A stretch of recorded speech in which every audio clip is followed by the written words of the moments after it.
فاتحہ۔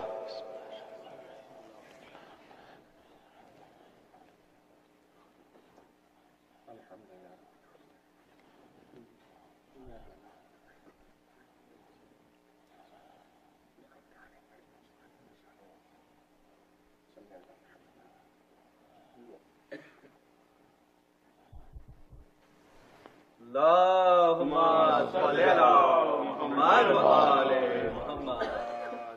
اعوذ باللہ السمیع العلیم من الشیطان اللعین الرجیم، بسم اللہ الرحمن الرحیم، الحمد للہ رب العالمین، والصلاة والسلام على سیدنا وشفیعنا بالقاسم محمد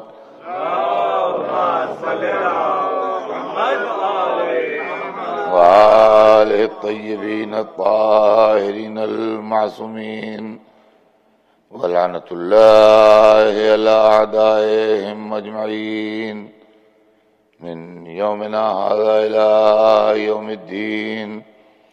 اما بعد فقد قال اللہ سبحانہ تبارک وتعالی فی کتابہ المبین وہو اصدق الصادقین، یا ایھا الذین آمنوا اتقوا اللہ وکونوا مع الصادقین۔ صلوات بھیجنے ہیں اللهم صل على محمد وآل محمد۔ ارشاد اقدس سے جناب رب العزت ہے کہ اے ایمان والو، تقوی اختیار کرو، خوف خدا اپنے دل میں پیدا کرو اور سچوں کے ساتھ ہو جاؤ۔ میں نے کل آپ کی خدمت میں یہ بات عرض کی تھی اور پرسوں بھی یہ بات عرض کی تھی کہ خطاب ایمان والوں سے ہو رہا ہے اور تقوی الہی کی طرف بلایا جا رہا ہے کہ اپنے کردار کو درست کرو، خوف خدا پیدا کرو۔ اس کا صاف صاف مطلب یہ ہے کہ ان تمام باتوں کے باوجود بھی بات تمام نہیں ہوتی جب تک سچوں کے ساتھ نہ ہو جائے۔ اب سچوں کی تلاش میں جب ہم نکلے تو ہم کو قرآن مجید میں آیہ مباہلہ کے ذیل میں کچھ لوگ سچے ملے جن کی صداقت قرآن مجید سے ثابت ہے، اس لیے کہ وہ ایک مرتبہ ایک ایسے مقابلے میں گئے تھے جس میں لڑائی اس بات پر تھی کہ سچا کون ہے جھوٹا کون ہے، اور وہ اس لڑائی میں سچے ثابت ہو کے آئے اور اس لڑائی کو جیت کے آئے۔ تو جب وہ اس لڑائی کو جیت کے آئے تو قرآن مجید کے نقطہ نظر سے وہ سچے ثابت ہو گئے۔ یہی سچے لوگ رسول اللہ کے بعد دربار خلافت میں گئے تھے جناب سیدہ کے حق کے سلسلے میں، اور بڑے غم کی بات ہے اور بڑے افسوس کی بات ہے کہ خلافت کے دربار سے ان کو حق نہیں ملا۔ نہ جناب سیدہ کو وہ پراپرٹی ملی، وہ جائیداد ملی جو رسول اللہ اپنی زندگی میں بحکم خدا ان کو دے گئے تھے، اور نہ جناب فاطمہ کو ان کے باپ کی میراث میں کوئی حصہ دیا گیا، اور دونوں باتوں کا جواب یہ کہہ کے دے دیا گیا کہ ایک معاملے میں گواہ پورے نہیں ہیں لہذا ہم کچھ نہیں دے سکتے، اور دوسرے معاملے میں یہ کہہ دیا گیا کہ رسول کی حدیث ہے کہ ہم گروہ انبیاء نہ وارث ہوتے ہیں نہ وارث بناتے ہیں، بلکہ جو چھوڑ جاتے ہیں وہ صدقہ ہوتا ہے۔ اور اس کے بعد پھر اس کے اوپر بھی عمل نہیں کیا گیا، اس لیے کہ ہم نے کسی کتاب میں یہ نہیں پڑھا کہ رسول کے ترکے کو صدقے کے طور پر مسلمانوں میں تقسیم کیا جا رہا ہے۔ پھر صحیح مسلم کی روایت ہے کہ وہ حجرے جن میں بیویاں رہتی تھیں وہ رسول اللہ کی ملکیت تھے، تو وراثتاً وہ بیویوں کو نہیں ملنا چاہیے تھے، وہ صدقہ ہو جانا چاہیے تھے۔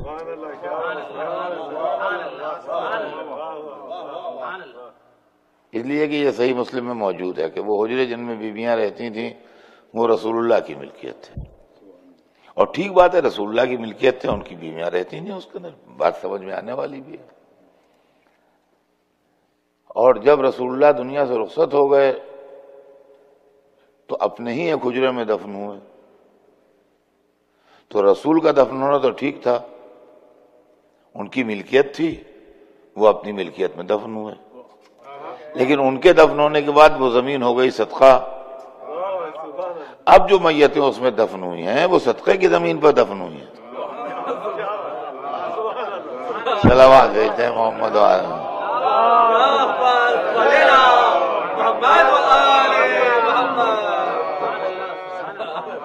یہ مسئلہ بڑا غور طلب ہے اور بڑا پیچیدہ ہے، اس کو سوچنے کا قابل بات ہے۔ پھر اس کے علاوہ فدق کا بھی مسئلہ اتنا ہے کہ جو لوگ کہتے تھا کیا ہے اور کیوں ہے، یہ ملکیت رہا اسٹیٹ کی پہلی اور دوسری خلافت کے دور میں، اور تیسری خلافت کے دور میں پہلے تو خلیفہ کے پاس رہا، اور خلیفہ نے پھر اپنے داماد مروان کو دے دیا، تو اس کے بعد یہ پراپرٹی آل بنی امیہ میں چلی اور آل امیہ کے پاس رہی۔ یہاں تک کہ اکثر و بیشتر یہ بھی سوال ہوتا ہے جب یہ کبھی بیان ہوتا ہے واقعہ، تو میں جلدی سے اس کو 2 جملوں میں بیان کر دیتا ہوں، اس لیے کہ بہت سے لوگوں کے دماغ میں یہ سوال اٹھتا ہے، اور اکثر مجلسوں کے بعد بچے سوال کرتے ہیں کہ وہ ہوا کیا؟ تو ہوا یہ کہ وہ آل امیہ میں چلتا رہا۔ اب ایک سوال اس میں اور کیا جاتا ہے، اور وہ یہ ہے کہ مولا علی جب خلیفہ ہوئے تو انہوں نے پراپرٹی واپس کیوں نہیں لے لی؟ یہ بھی ایک سوال ہوتا ہے کہ جب مولا علی کے پاس اقتدار آیا تو انہوں نے پراپرٹی واپس کیوں نہیں لے لی جو ان سے چھینی گئی تھی؟ تو یہ سوال غالباً سب سے پہلے جو کیا گیا وہ چھٹے امام سے کیا گیا۔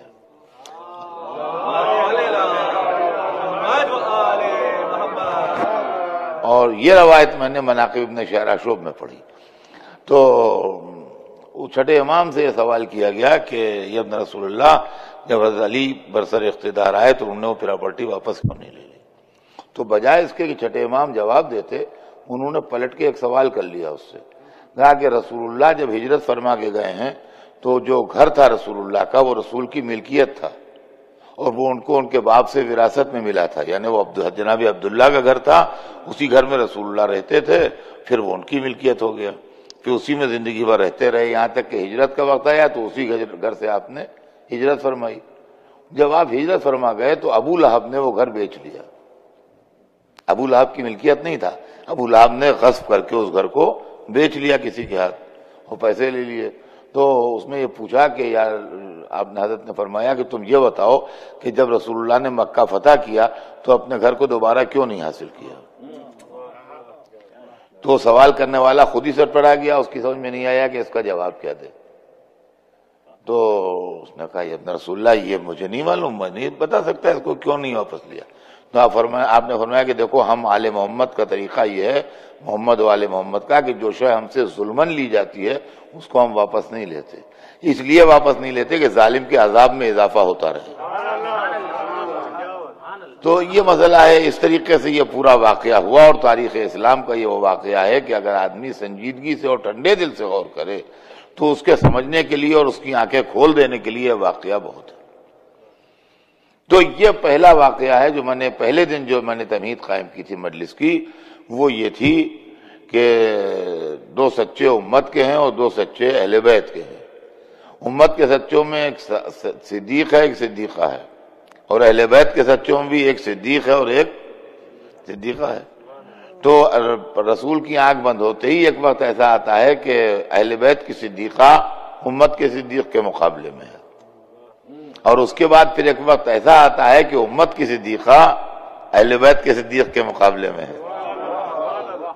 تو کل میں نے آپ کی خدمت میں جو کچھ عرض کیا تھا وہ اس واقعے کی جھلک تھی کہ جب اہل بیت کی صدیقہ امت کے صدیق کے مقابلے میں کھڑی تھی اور اپنا حق مانگ رہی تھی، اور خالی جائیداد ہی کی بات نہیں تھی، بلکہ جب رسول کی بیٹی نے دوسرا مقدمہ دائر کیا اور اپنے باپ کی میراث کا مطالبہ کیا کہ میرے باپ کی میراث مجھے دو، تو تو یہ بھی میں آپ کی خدمت میں عرض کر دوں کہ رسول اللہ کی میراث میں جناب فاطمہ کا شیئر کتنا تھا، اس کو بھی بچے اچھی طرح سمجھ لیں کہ رسول اللہ کی میراث میں جناب فاطمہ کا شیئر و حصہ کتنا تھا۔ رسول جو کچھ چھوڑ کے گئے تھے اس کو 8 برابر کے حصوں میں ڈیوائیڈ کیا جاتا ہے۔ رسول کی میراث جو بٹتی تو اس طریقے سے بٹتی کہ رسول جو کچھ چھوڑ گئے تھے اس کو 8 ایکول پارٹس میں ڈیوائیڈ کر دیا جاتا، اور 8 ایکول پارٹس میں ڈیوائیڈ کرنے کے بعد 7 حصے جو تھے وہ جناب سیدہ کو دے دیے جاتے۔ اب بچا 8واں حصہ، یہ 8واں حصہ جو ہے یہ 9 ایکول پارٹس میں ڈیوائیڈ کیا جاتا، اور اس میں سے ایک ایک حصہ جو ہے وہ بیویوں کو ملتا۔ یہ رسول اللہ کی میراث کی تقسیم ہے شرع محمدی کے اعتبار سے اور اسلامی قانون کے حساب سے، کہ رسول اللہ کی میراث 8 برابر کے حصوں میں تقسیم کی جاتی، اور 8 برابر کے حصوں میں سے 7 حصے جناب سیدہ کو دے دیے جاتے۔ اب ایک حصہ آخر میں بچ جاتا، 8واں حصہ، وہ 8واں حصہ جو ہے وہ پھر ڈیوائیڈ ہوتا 9 کے اوپر، 9 برابر کے حصوں کے اوپر وہ ڈیوائیڈ کیا جاتا، اور ان میں سے ایک ایک حصہ جو تھا وہ ایک ایک بیوی کو ملتا۔ یہ رسول اللہ کی میراث تھی۔ تو بیوی نے اپنے باپ کی میراث کا دعویٰ کیا کہ اچھا فدک نہیں دیتے تو میرے باپ کی میراث میں میرا حصہ لاؤ۔ تو انہوں نے کہا کہ ہم آپ کے باپ سے یہ کہتے سنا ہے ہم نے کہ آپ کے باپ نے فرمایا کہ نحن معاشر الانبیاء لا نرث ولا نورث بل ما ترکنا صدقہ، ہم گروہ انبیاء نہ وارث ہوتے ہیں نہ وارث بناتے ہیں، بلکہ جو کچھ ہم چھوڑ جاتے ہیں وہ صدقہ ہوتا ہے۔ تو جیسے ہی انہوں نے یہ بات کہی ویسے ہی جناب فاطمہ نے کہا کہ سبحان اللہ، کتنے جلدی تم نے میرے باپ پر اتہام باندھا، اور کتنے جلدی تم نے میرے باپ پر الزام لگا دیا، کیا میرا باپ خلاف قرآن کہے گا؟ اور اس کے بعد آپ نے قرآن مجید کی 2 آیتیں پڑھی۔ ایک آیت یہ پڑھی کہ اللہ قرآن مجید میں ارشاد فرماتا ہے کہ ورث سلیمان داؤد، اور سلیمان جو تھے وہ داؤد کے وارث ہوئے، تو فرمایا کہ سلیمان بھی نبی تھے، داؤد بھی نبی تھے۔ اگر گروہ انبیاء وارث نہیں ہوتے تو سلیمان داؤد کے وارث کیسے ہوئے؟ اور اس کے علاوہ دوسری آیت پڑھی جناب زکریا کی دعا کہ پالنے والے مجھے اپنے بعد اپنی وراثت کے سلسلے میں خوف ہے لوگوں سے، لہذا مجھے ایسی اولاد عطا فرما کہ جو میری وارث ہو اور آل یعقوب کی وارث ہو۔ تو جناب یحییٰ کا فرزند ملا جناب زکریا کو، تو جناب یحییٰ جو تھے وہ جناب زکریا کے وارث ہوئے۔ تو آپ نے فرمایا کہ یحییٰ بھی نبی تھے اور زکریا بھی نبی تھے، تو جناب یحییٰ جناب زکریا کے وارث کیسے ہو گئے، اور جناب سلیمان جناب داؤد کے وارث کیسے ہوئے؟ داؤد نے وارث بنایا اور سلیمان وارث بنے، جناب زکریا نے وارث بنایا اور جناب یحییٰ وارث بنے۔ کہا کتنی جلدی تم نے میرے باپ کے خلاف اتہام باندھ دیا، کیا میرا باپ قرآن کے خلاف کہے گا؟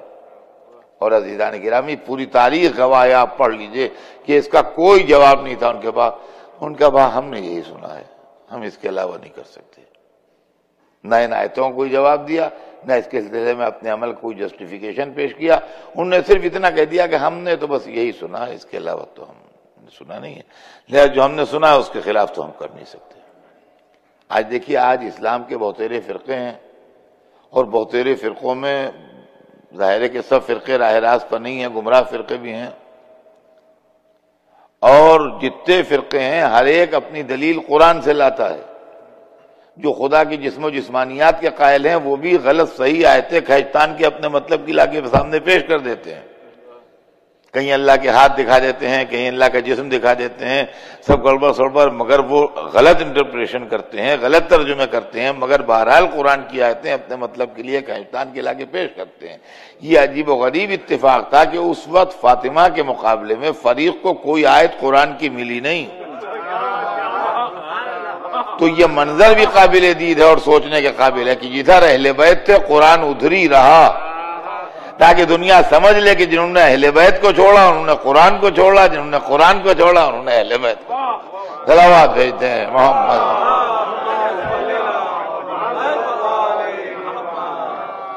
یہ وہ تاریخ تھی جہاں امت کا صدیق تھا اور اہل بیت کی صدیقہ تھی، اور اس واقعے کے 25 برس کے بعد ایک منزل ایسی آتی ہے جہاں امت کی صدیقہ اور اہل بیت کا صدیق آمنے سامنے ہیں ایک دوسرے سے، اور وہ وقت بھی تاریخ کا عجیب وقت ہے، اور اس کے پورے بیک گراؤنڈ کو سمجھنا جو ہے بہت ضروری ہے کہ وہ کیا معاملہ تھا۔ اور عالم اسلام کی مجرمانہ خاموشی اتنی ظالمانہ ہے خدا کی قسم کہ ایک ایک بات کے لیے وہ تحقیق کرتے ہیں اور ریسرچ کرتے ہیں اور کتابیں لکھتے ہیں اور کرتے ہیں، اور ایسے معاملات میں ایسے چپ ہو جاتے ہیں اور ایسے گول ہو جاتے ہیں جیسے کچھ ہوا ہی نہیں، کچھ ہوا ہی نہیں، جیسے کوئی واقعہ ہی نہیں ہے، تو اتنے جلدی گزر جاتے ہیں ادھر سے کہ آئیے ٹھیک سے اس کو بیٹھ کے سمجھیے، اس کو ایکسپلین کیجیے، اس کو واضح کیجیے۔ تاریخ کے اندر انقلاب ایک آیا اور جس خلیفہ کو لوگوں نے شورا سے بنایا تھا اجماع سے قتل کر دیا۔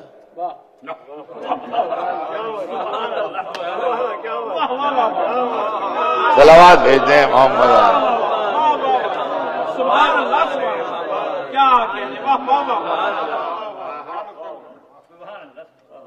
اور اب صورتحال یہ تھی کہ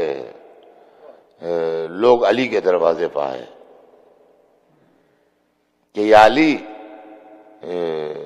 آپ کے سوا کوئی دوسرا اس وقت ہے نہیں، حالات عجیب ہیں، اسلام مشکل میں پھنسا ہے، دین پر وقت پڑا ہے،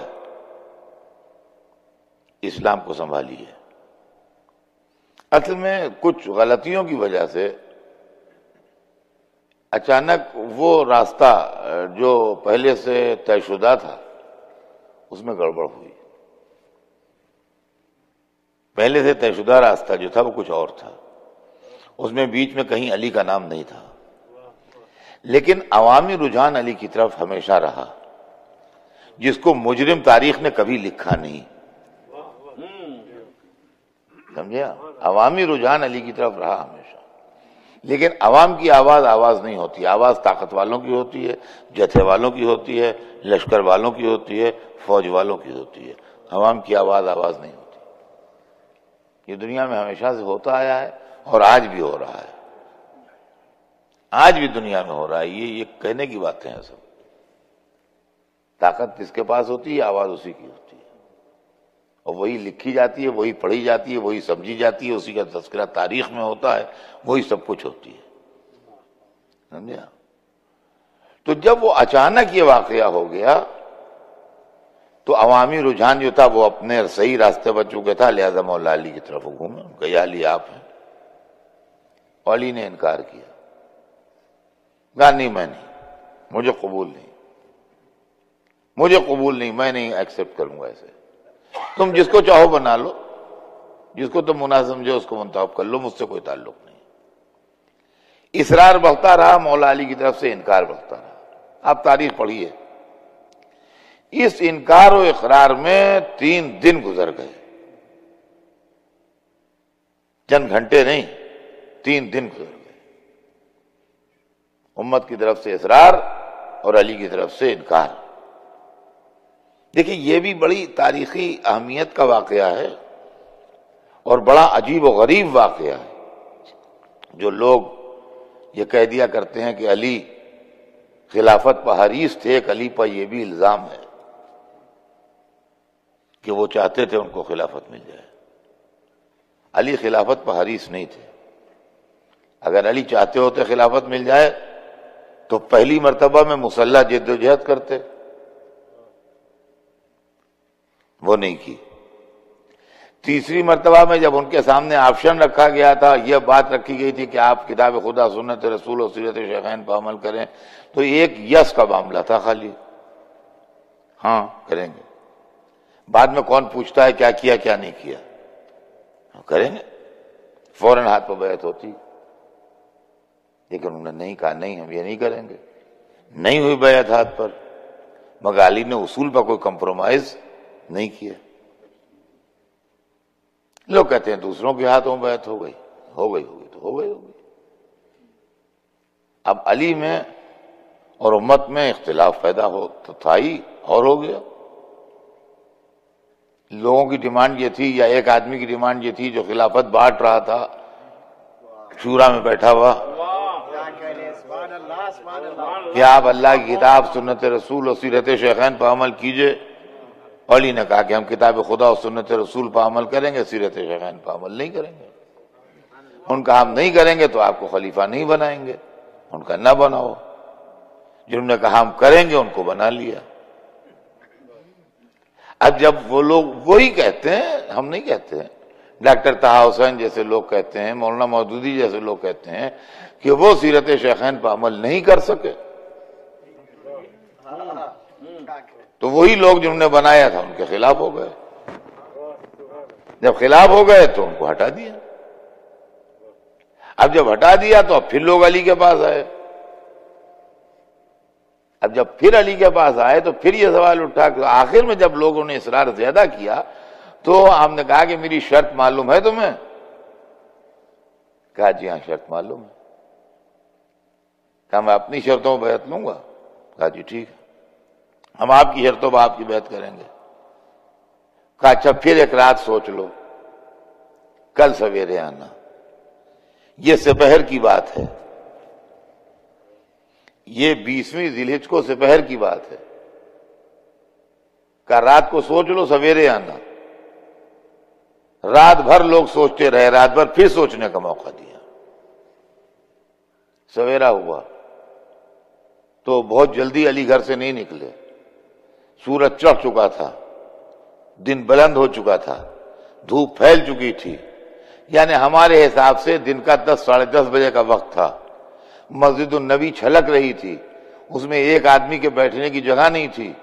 بزرگ صحابہ علی کے دروازے پر گئے، جا کے علی کو آواز دی، علی کو پکارا، علی کو گھر سے باہر نکالا، کہا یا علی صبح سے مسلمان منتظر ہیں، مسجد چھلک رہی ہے، لوگ آپ کا انتظار کر رہے ہیں، تشریف لائیے۔ آپ نے پھر فرمایا تم نے سوچ لیا ہے، غور کر لیا ہے؟ کہا اچھی طرح سوچ لیا ہے، غور کر لیا ہے۔ میری شرطیں معلوم ہیں سب کو؟ کہا جی ہاں اچھی طرح شرطیں معلوم ہیں، ہم آپ کی شرطوں پر آپ کے ہاتھ پر بیعت کریں گے۔ اب اس کے بعد مولا علی تشریف لائے اور ان کے ہاتھ پر بیعت ہوئی۔ تو اب یہ سمجھ لیجئے کہ ایک بیعت نہیں ہو رہی ہے، یہ 2 کام ہو رہے ہیں علی کے ہاتھ کے اوپر۔ یعنی مسلمان ایک تو بیعت کر رہے ہیں اس بات پر کہ علی کو اپنا خلیفہ بنا رہے ہیں، اور دوسرے اس بات پر بیعت کر رہے ہیں کہ علی کی شرطوں پر ہم علی کی بیعت کر رہے ہیں۔ علی کی شرط یہ ہے کہ ہم سیرت شیخین پر عمل نہیں کریں گے۔ تو ایک طرف ووٹ آف کانفیڈنس دیا جا رہا ہے، دوسری طرف ووٹ آف نو کانفیڈنس دیا جا رہا ہے۔ صلوات بھیج دیں محمد۔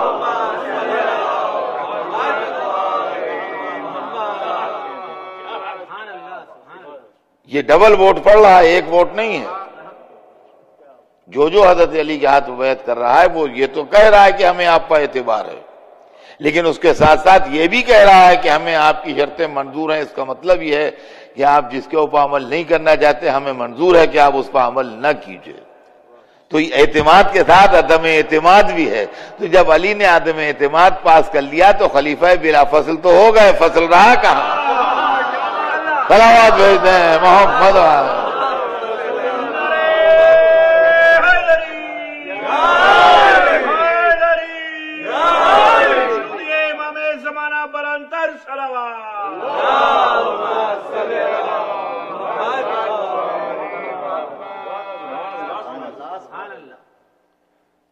اور اب تاریخ یہ لکھتی ہے کہ اس وقت تو خطبہ ہوا اور نماز ہوئی، وہ سب تفصیلات مجھے آپ سے عرض نہیں کرنا ہے۔ یہ خبر عالم اسلام میں پھیلی، یہ خبر عالم اسلام میں پھیلی، اور رسول کی وہ زوجہ جو صدیقہ امت ہیں وہ حج کو تشریف لے گئی تھی، مدینے میں نہیں تھی۔ تاریخ یہ بتاتی ہے کہ جب حج کو تشریف لیے جا رہی تھیں تو انہوں نے مدینہ والوں سے بات کہی تھی کہ اس شخص کو قتل کر دو۔ یہ اس وقت ان کا مشورہ تھا، لیکن پھر حج کو تشریف لے گئی تھی۔ اب حج سے واپسی ہو رہی تھی، مکہ چھوڑ چکی تھیں، راستے میں تھیں، تو راستے میں یہ اطلاع ملی کہ ان کے مشورے پر یا جیسے بھی خلیفہ قتل کر دیے گئے، اور جیسے ہی یہ اطلاع ملی کہ خلیفہ قتل کر دیے گئے، ویسے ہی انہوں نے ساربانوں کو جو اونٹ چلاتے ہیں اور قافلے لے کے چلتے ہیں، ان کو حکم دیا کہ میرے اونٹ کو تیز چلاؤ اور قافلے کو تیز چلاؤ، مجھے جلدی مدینہ پہنچنا ہے۔ تو قافلے کی رفتار تیز کی گئی، بڑھائی گئی قافلے کی رفتار، لیکن دوسری منزل کے اوپر جا کے اطلاع ملی کہ علی کے ہاتھ پر بیعت ہو گئی، اور جیسے ہی انہوں نے یہ سنا کہ علی کے ہاتھ پر بیعت ہو گئی، ویسے ہی انہوں نے کہا سرد بھری اور خلیفہ کا، مقتول خلیفہ کا نام لے کے کہا کہ وہ مظلوم قتل کر دیے گئے، میرا اونٹ واپس لے چلو مکے کی طرف، اب مدینہ رہنے کے قابل نہیں رہا، اب مدینہ اس قابل نہیں ہے کہ اس میں رہا جائے، ایسا مدینہ جس میں علی خلیفہ کی حیثیت سے ہوں وہ مدینہ رہنے کے قابل نہیں۔ واپس پھر مکے پلٹ آئیں اور مکے میں آ کے انہوں نے قیام فرمایا، اور اب ان کے گرد لوگ جمع ہونے لگے، مختلف نظریوں کے لوگ اور مختلف خاندانوں کے لوگ اور مختلف قبیلوں کے لوگ، صرف دشمنی حیدر کرار کی بنیاد پر جمع ہونے لگے۔ اس لیے کہ مروان جو بنی امیہ سے تھا اور جس سے معظمہ کو سخت اختلافات تھے اور سخت ناراض رہتی تھیں اس سے، وہ مکے آ گیا اور وہ بھی آن کے ان کی خدمت میں حاضر ہوا، تو انہوں نے اس کے ساتھ بھی شفقت کا سلوک فرمایا، اور پھر کچھ لوگ جو بڑے بزرگان اسلام میں تھے اور بڑے بزرگ صحابہ میں جن کا شمار ہوتا تھا اس وقت موجود تھے، جو عشرہ مبشرہ میں بھی کہے جاتے ہیں، اور جو لوگ گویا شورا کمیٹی کے بھی رکن تھے اور بڑے امپارٹنٹ صحابی تھے، جناب طلحہ اور جناب زبیر، وہ بھی دونوں حضرت علی کے ہاتھ پر بیعت کرنے والے، پہلے شخص طلحہ تھے اور دوسرے شخص زبیر تھے۔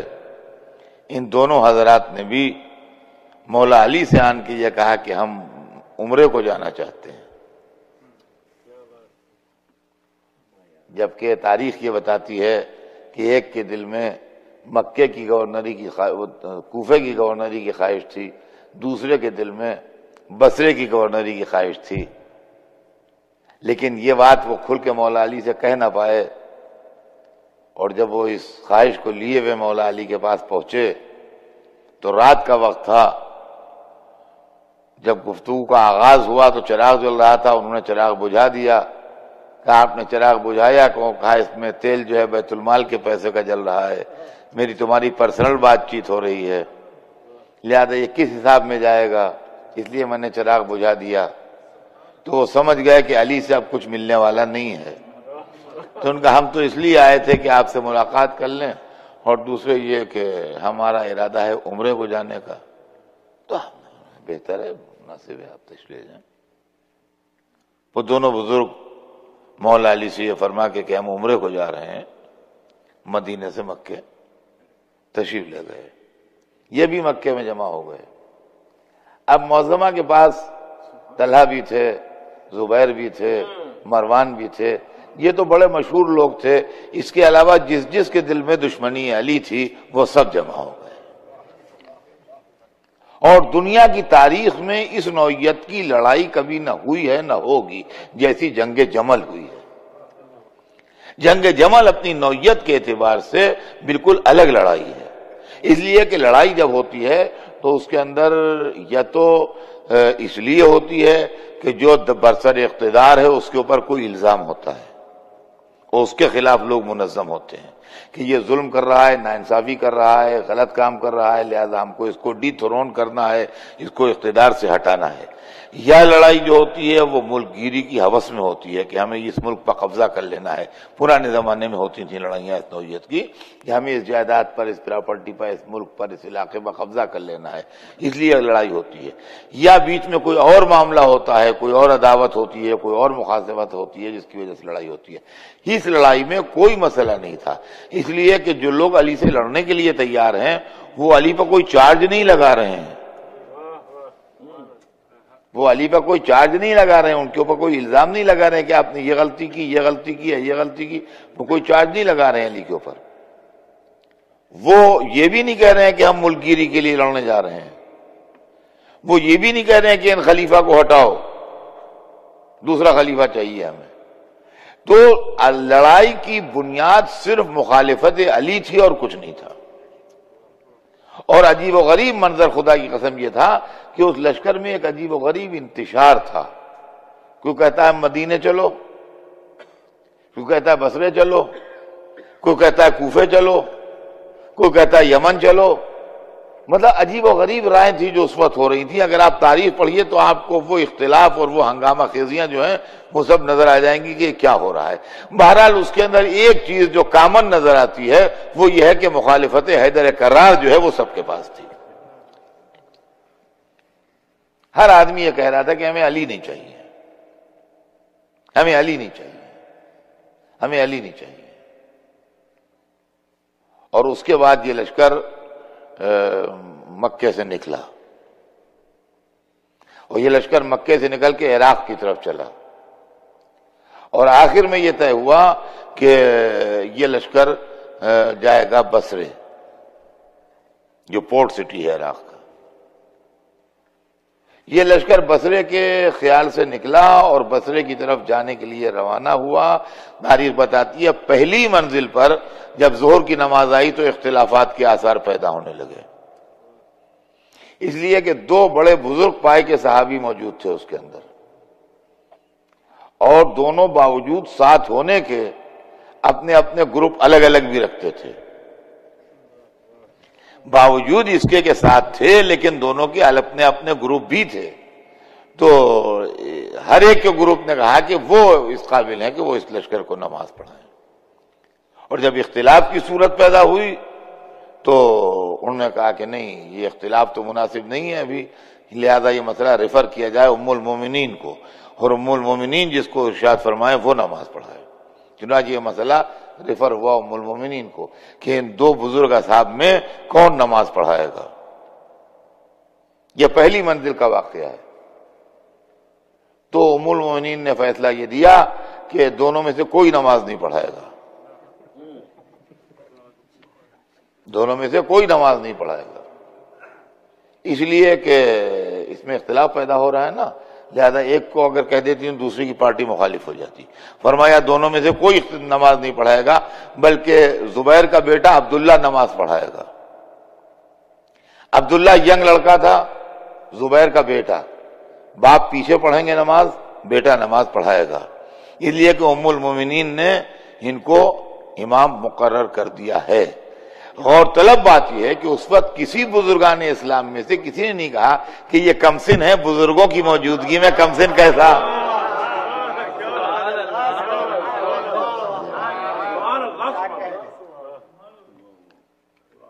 چنانچہ چونکہ وہ ام المومنین کے اپائنٹ کیے ہوئے امام تھے، لہذا وہ آخر تک اپنے باپ کو بھی اور اپنے باپ کے برابر دوسرے بزرگ جو چچا کہہ لیجئے ان کو بھی نماز پڑھاتے رہے اور امامت وہی فرماتے رہے پورے راستے پر۔ راستے میں متعدد واقعات ہوئے، اور وہ تمام واقعات جو ہیں وہ تاریخ کے اندر لکھے ہیں، مجھے آپ کے سامنے وہ واقعات پیش نہیں کرنا ہے۔ لیکن جب مولا علی کو اس بغاوت کی خبر ملی اور ایسا ہوا کہ ان لوگوں نے فتنہ و فساد پیدا کرنا شروع کیا ہے، تو مولا علی نے مدینہ چھوڑا۔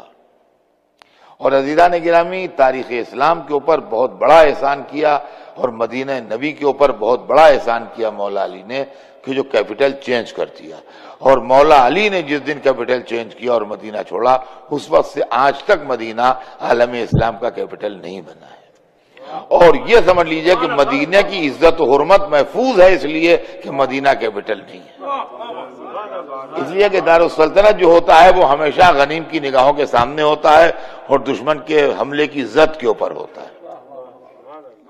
مدینہ النبی کو مولا علی نے چھوڑ دیا کہ یہ رسول کا مدینہ ہے، اس کے اندر کشت و خون ہوگا، اس کے اندر غارت گری ہوگی، اس میں ظلم ہوں گے، لہذا یہ چونکہ حرم ہے، حرم رسول ہے، لہذا اس کا احترام برقرار رہے۔ مولا علی نکلے تو مدینے سے، مگر پھر پلٹ کے مدینے آئے نہیں۔ مدینے سے نکلے لوگ ساتھ تھے، لشکر ساتھ تھا، امام حسن کو، حضرت عمار یاسر کو کوفے بھیجا اور وہاں سے مدد منگائی، کچھ لوگ راستے سے ساتھ ہوئے، اس طریقے سے لشکر ساتھ ہوتا رہا، بڑھتا رہا، چلتا رہا، اور ان کے لشکر نے بصرے پر جا کے قبضہ کر لیا، اور بصرے پر جا کے نہ صرف قبضہ کر لیا بلکہ بصرے میں لوٹ مار مچائی، اور بصرے کے حاکم کو انہوں نے قید کیا، پہلے بصرے کا بیت المال لوٹا، بصرے کے لوگوں کو قتل کیا، اور حاکم بصرہ عثمان ابن حنیف جو تھے ان کی داڑھی کے بال نوچ ڈالے اور ان کو وہاں سے نکال دیا۔ وہ اس عالم میں فریادی بن کے مولا علی کے سامنے آئے۔ دیکھیے غور طلب بات یہ ہے کہ کسی ملک میں بھی اگر اس طریقے کے حالات ہوں تو یہ مسئلہ آج کی دنیا کے سامنے بہت زبردست کلیئر ہو رہا ہے، بالکل ایک دم خدا کی قسم۔ میں جو کل کہہ رہا تھا کہ جو ہم نے تھیوری میں پڑھا ہے وہ ہم پریکٹیکل میں دیکھتے ہیں۔ لوگ کہتے ہیں علی کے زمانے میں مسلمانوں سے تلوار چلی، علی کے زمانے میں مسلمانوں سے تلوار چلی۔ ایک مسلم ملک آج بھی مسلمانوں سے لڑ رہا ہے۔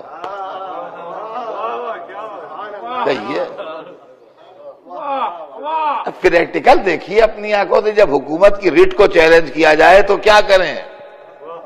مسئلہ یہ ہے کہ جب آپ گورنر کو نکال دیجئے اور اقتدار پر قبضہ کرنا چاہیے تو باقاعدہ حکومت جو ہے وہ کیا کرے گی؟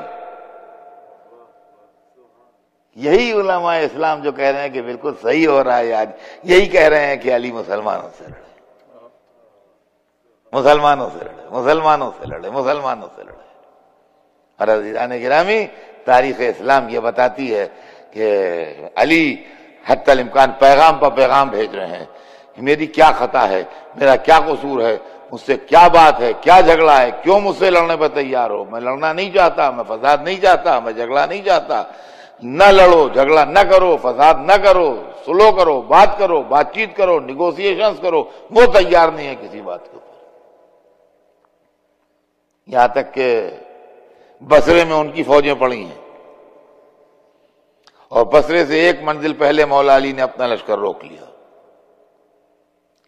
اور گفتگو کا آغاز کیا۔ چاہتے ہیں کہ گفتگو سے مسئلہ طے ہو جائے،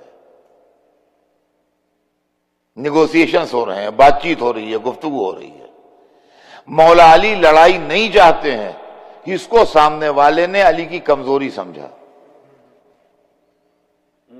اس کو سامنے والے نے علی کی کمزوری سمجھا کہ علی جو لڑائی نہیں چاہتے ہیں وہ اس لیے نہیں چاہتے ہیں کہ علی کمزور ہیں، اس لیے ہمارے سامنے آنا نہیں چاہتے ہیں۔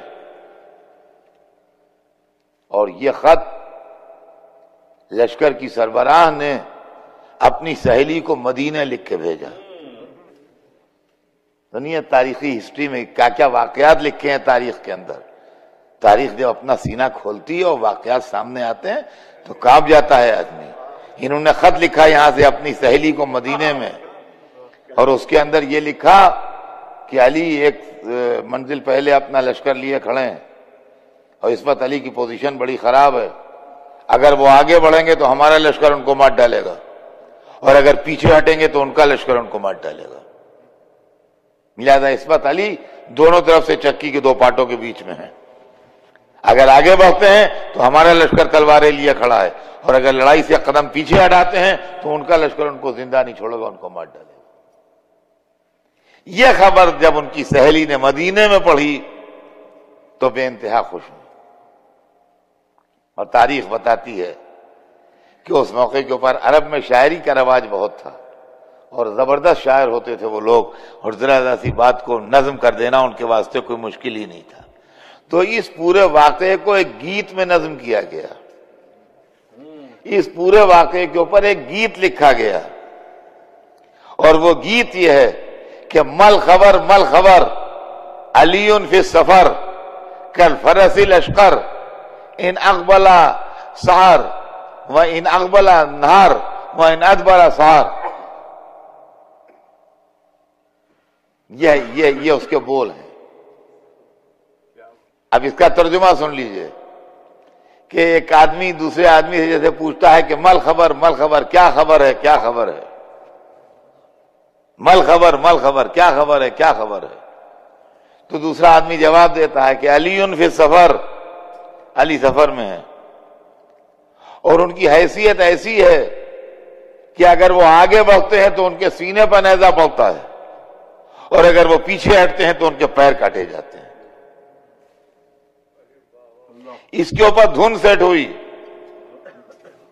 گیت ہے تو اس پر دھن بھی سیٹ ہوتی ہے، اس کے اوپر دھن سیٹ ہوئی، گانے والیاں بلائی گئیں، اور ایک گھر میں محفل جمی بھی تھی اور خوشی کا ماحول تھا، اور وہاں یہ گیت گایا جا رہا تھا، اور عورتیں ہنس بول رہی تھیں، باتیں کر رہی تھیں، خوش ہو رہی تھیں کہ اچانک گھر کا دروازہ کھلا اور جناب ام کلثوم اچانک اس گھر میں داخل ہو گئیں، اور ان کو دیکھتے ہی لوگوں کی زبانیں رک گئیں، اور ڈھول پر جو تھاپ پڑ رہی تھی اس کے ہاتھ رک گئے، اور جناب ام کلثوم نے کھڑے ہو کر ان کو ڈانٹا، کہا یہ پہلا موقع نہیں ہے کہ تم گیت گا رہی ہو۔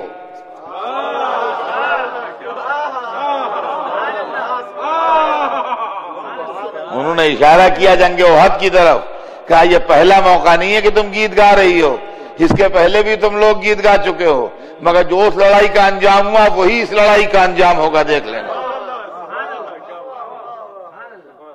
امیدوں پر اوس پڑ گئی لوگوں کے، کفرا تفری مچ گئی، بوکھلاہٹ، گھبراہٹ، یہ وہ، شرمندگی، ندامت، کسی نے منہ چھپایا، کوئی ادھر بھاگا کوئی ادھر بھاگا، سارا مجمع جو تھا وہ ڈسٹرب ہو گیا، اور ادھر سے ادھر، ادھر سے ادھر ہو گئے۔ اور تاریخ بتاتی ہے کہ اب مولا علی جب مجبور ہو گئے اور کوئی صورت نہ نکلی، اور ان کے قتل و غارت گری اور خون اور ظلم کا بازار بہت زیادہ گرم ہو گیا بصرے میں، تو مولا علی اپنا لشکر لے کے آگے بڑھے، اور اس کے اندر قاریان قرآن بھی تھے، اس کے اندر اصحاب بدر بھی تھے، اس کے اندر بنی ہاشم بھی تھے، تمام کے تمام تھے۔ اور اب تاریخ بتاتی ہے کہ قرآن کے احکام کے اگینسٹ میں، اس لیے کہ رسول کی بیویوں کو گھروں میں بیٹھے رہنے کا حکم ملا ہے، وہاں بھی قرآن علی کا ساتھ دے رہا ہے۔ وَقَرْنَا فِي بُيُوتِكُنَّ وَلَا تَبَرَّجْنَ تَبَرُّجَ الْجَاهِلِيَّةِ الْأُولَىٰ، اپنے گھروں میں بیٹھی رہنا اور جاہلیت، پہلے جاہلیت کے زمانے کی طرح باہر نہ نکلی کرنا۔ یہیں سے ایک بات اور بھی ثابت ہو جاتی ہے، ہم جو کہتے ہیں کہ رسول کی بیویاں معصوم نہیں ہیں، تو یہ واقعہ اس کا ثبوت ہے، اس لیے کہ سب بیویاں بیٹھی ہیں مدینے میں، ایک بیوی کھڑی ہے میدان میں، وہ معصوم ہیں کہ جنہوں نے لڑائی سے اعتراض کیا ہے، یا وہ معصوم ہیں جو میدان میں لڑنے آئی ہیں، دونوں کا کیریکٹر ہے الگ الگ۔ ایک ہی وقت میں، ایک ہی ٹائم ہے، ایک ہی زمانے میں، کچھ گھروں میں بیٹھی ہیں، کچھ میدان میں، ایک میدان میں۔ اب معصوم کون ہے ان میں سے؟ یہ نہ کہیے کہ خطا اجتہادی ہو گئی، معصوم سے خطا کا سوال نہیں ہوتا، یہ ہماری یہ خطا اجتہادی ہمارا والا چیپٹر ہے، معصوم والا چیپٹر نہیں ہے۔ معصوم سے خطا اجتہادی نہیں ہوتا۔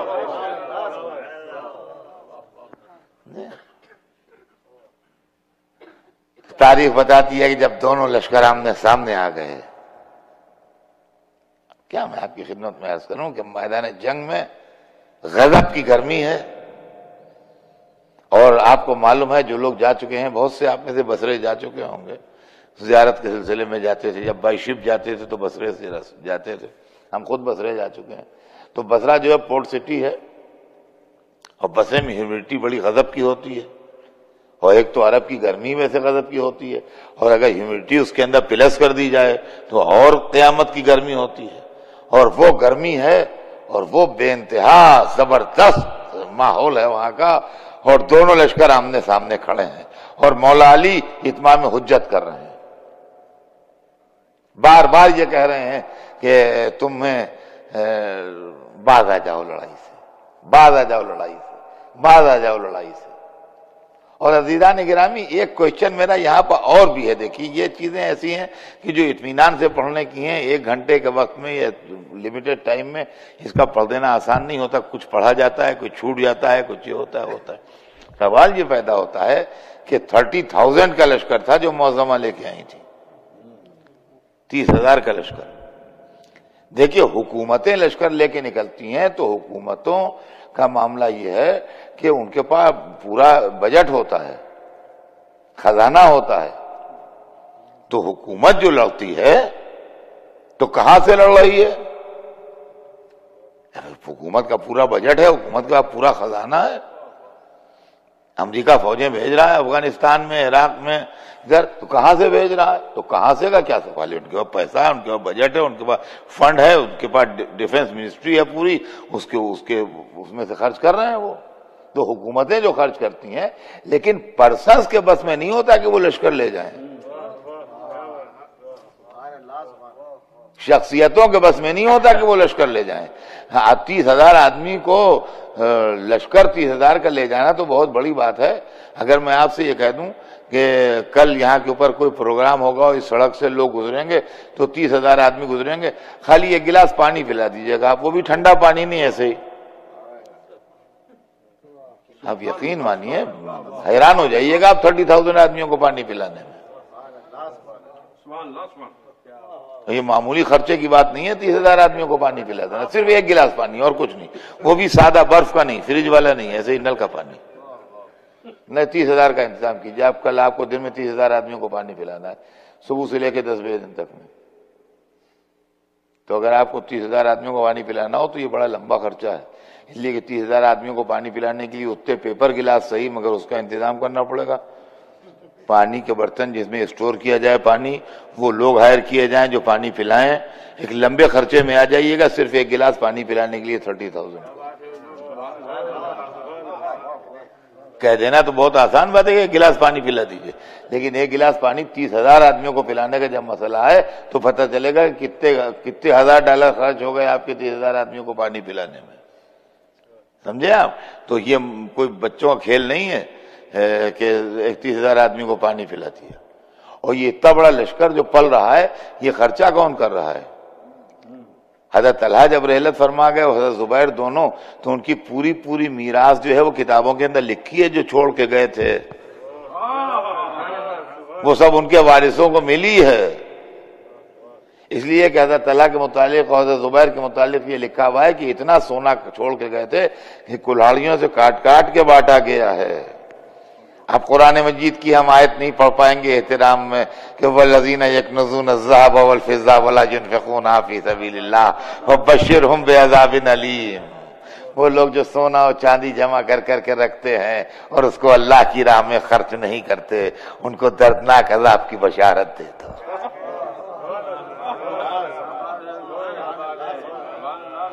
بزرگان اسلام کی شان میں ہم کیسے کہیں؟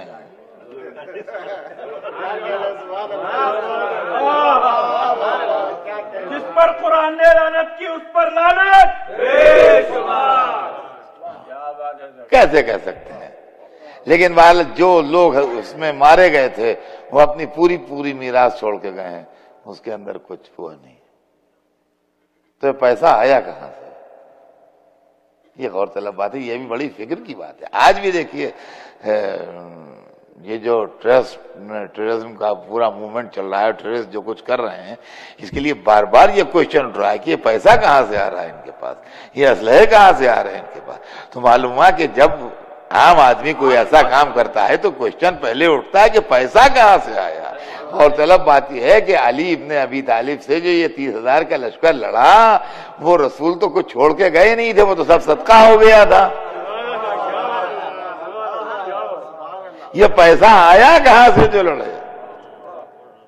اب میں آپ سے کیا بتاؤں پیسہ آیا کہاں سے. اب پیسے کی بات آ گئی ہے تو کل تو آپ لوگوں نے کچھ پیسے راہ خدا میں اور مولا کی سرکار میں پیش کیے تھے، اور وہ منتظمین چاہتے ہیں کہ آج پھر وہ معاملہ جو ہے وہ ریپیٹ ہو. کل نہیں ریپیٹ ہوگا، کل اطمینان رکھیے آپ، آج پھر ریپیٹ ہو. تو میں سمجھتا ہوں وہ اور کچھ ہمارے منتظمہ کے لوگ آپ سے کچھ بات کرنا چاہتے ہیں.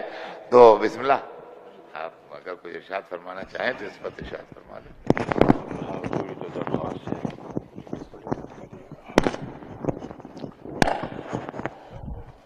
مولوی السلام علیکم. اس نامعقول دخل اندازی کے لیے میں آپ سے دستبستہ معافی کا خواستگار ہوں، لیکن فنڈ کی قلت جو ہے وہ اتنی سیریس درجے پہ ہے کہ اس کو نظر انداز نہیں کیا جا سکتا. کل ہم نے یہاں پر چادر گھمائی تھی آپ کی طرف، اور اس درمیان میں میں خواتین سے درخواست کرتا ہوں کہ اگر وہاں پر بھی وہ کوئی ایسا انتظام کر سکے تو اچھا ہے. کل ہم نے $406 جمع کیے تھے، اور آپ کے سامنے میں یہ لے آیا ہوں. زیادہ دیر میں نہیں لے سکتا، 1-2 منٹ آپ کے صرف لوں گا، جس درمیان میں کہ یہ چادر یہاں پہ گھوم رہی ہوگی. آج بینک گیا تھا، وہاں سے اسٹیٹمنٹ لے کر آیا ہوں. جو اینڈنگ بیلنس جو ہے مہینے کا وہ ہے $7,156 اور 76 سینٹ. اس کے بعد سے لے کر آج 6 تاریخ تک جو چیک لکھے گئے ہیں، جس میں تنخواہیں ہیں اور جو پارکنگ لاٹ بنایا گیا ہے، اگر صرف تنخواہوں اور پارکنگ لاٹ کو جوڑ لیا جائے تو یہ اوور ڈران ہو جائے گا. بہرحال اس کا انتظام کر دیا گیا ہے کہ اوور ڈرا نہیں ہو.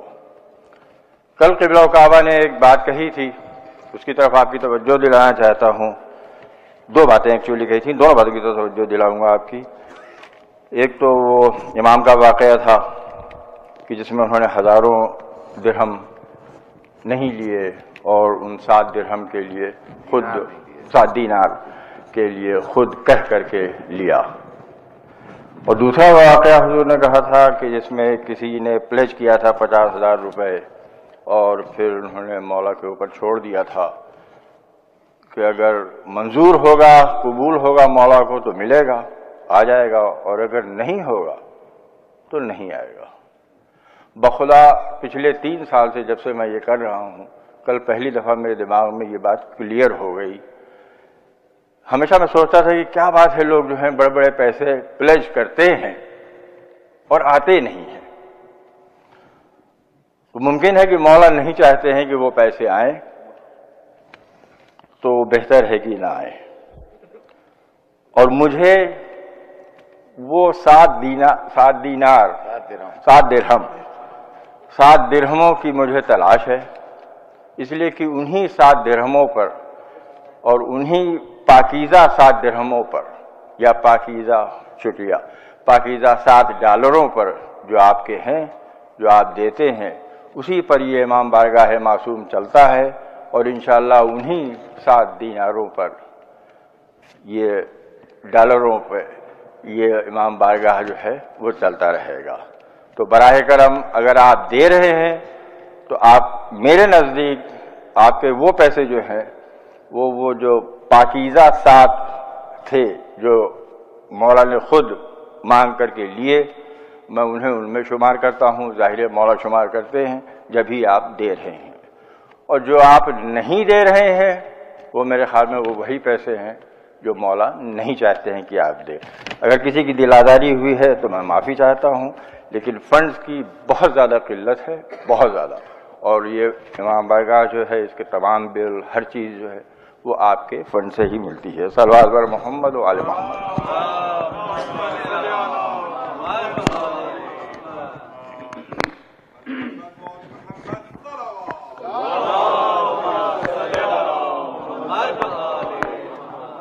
تو بہرحال جیسا کہ ابھی آپ نے سنا کہ فنڈز کی قلت ہے، تو امام بارگاہوں میں تو فنڈز کی قلت رہتی ہے، اور یہاں بھی فنڈز کی قلت ہے، اور لوگوں مومنین کے سہارے سے اور اللہ کی مدد سے سب کام ہوتا ہے. مگر جو لوگ علی سے لڑنے آئے تھے ان کے پاس فنڈز کی قلت نہیں تھی،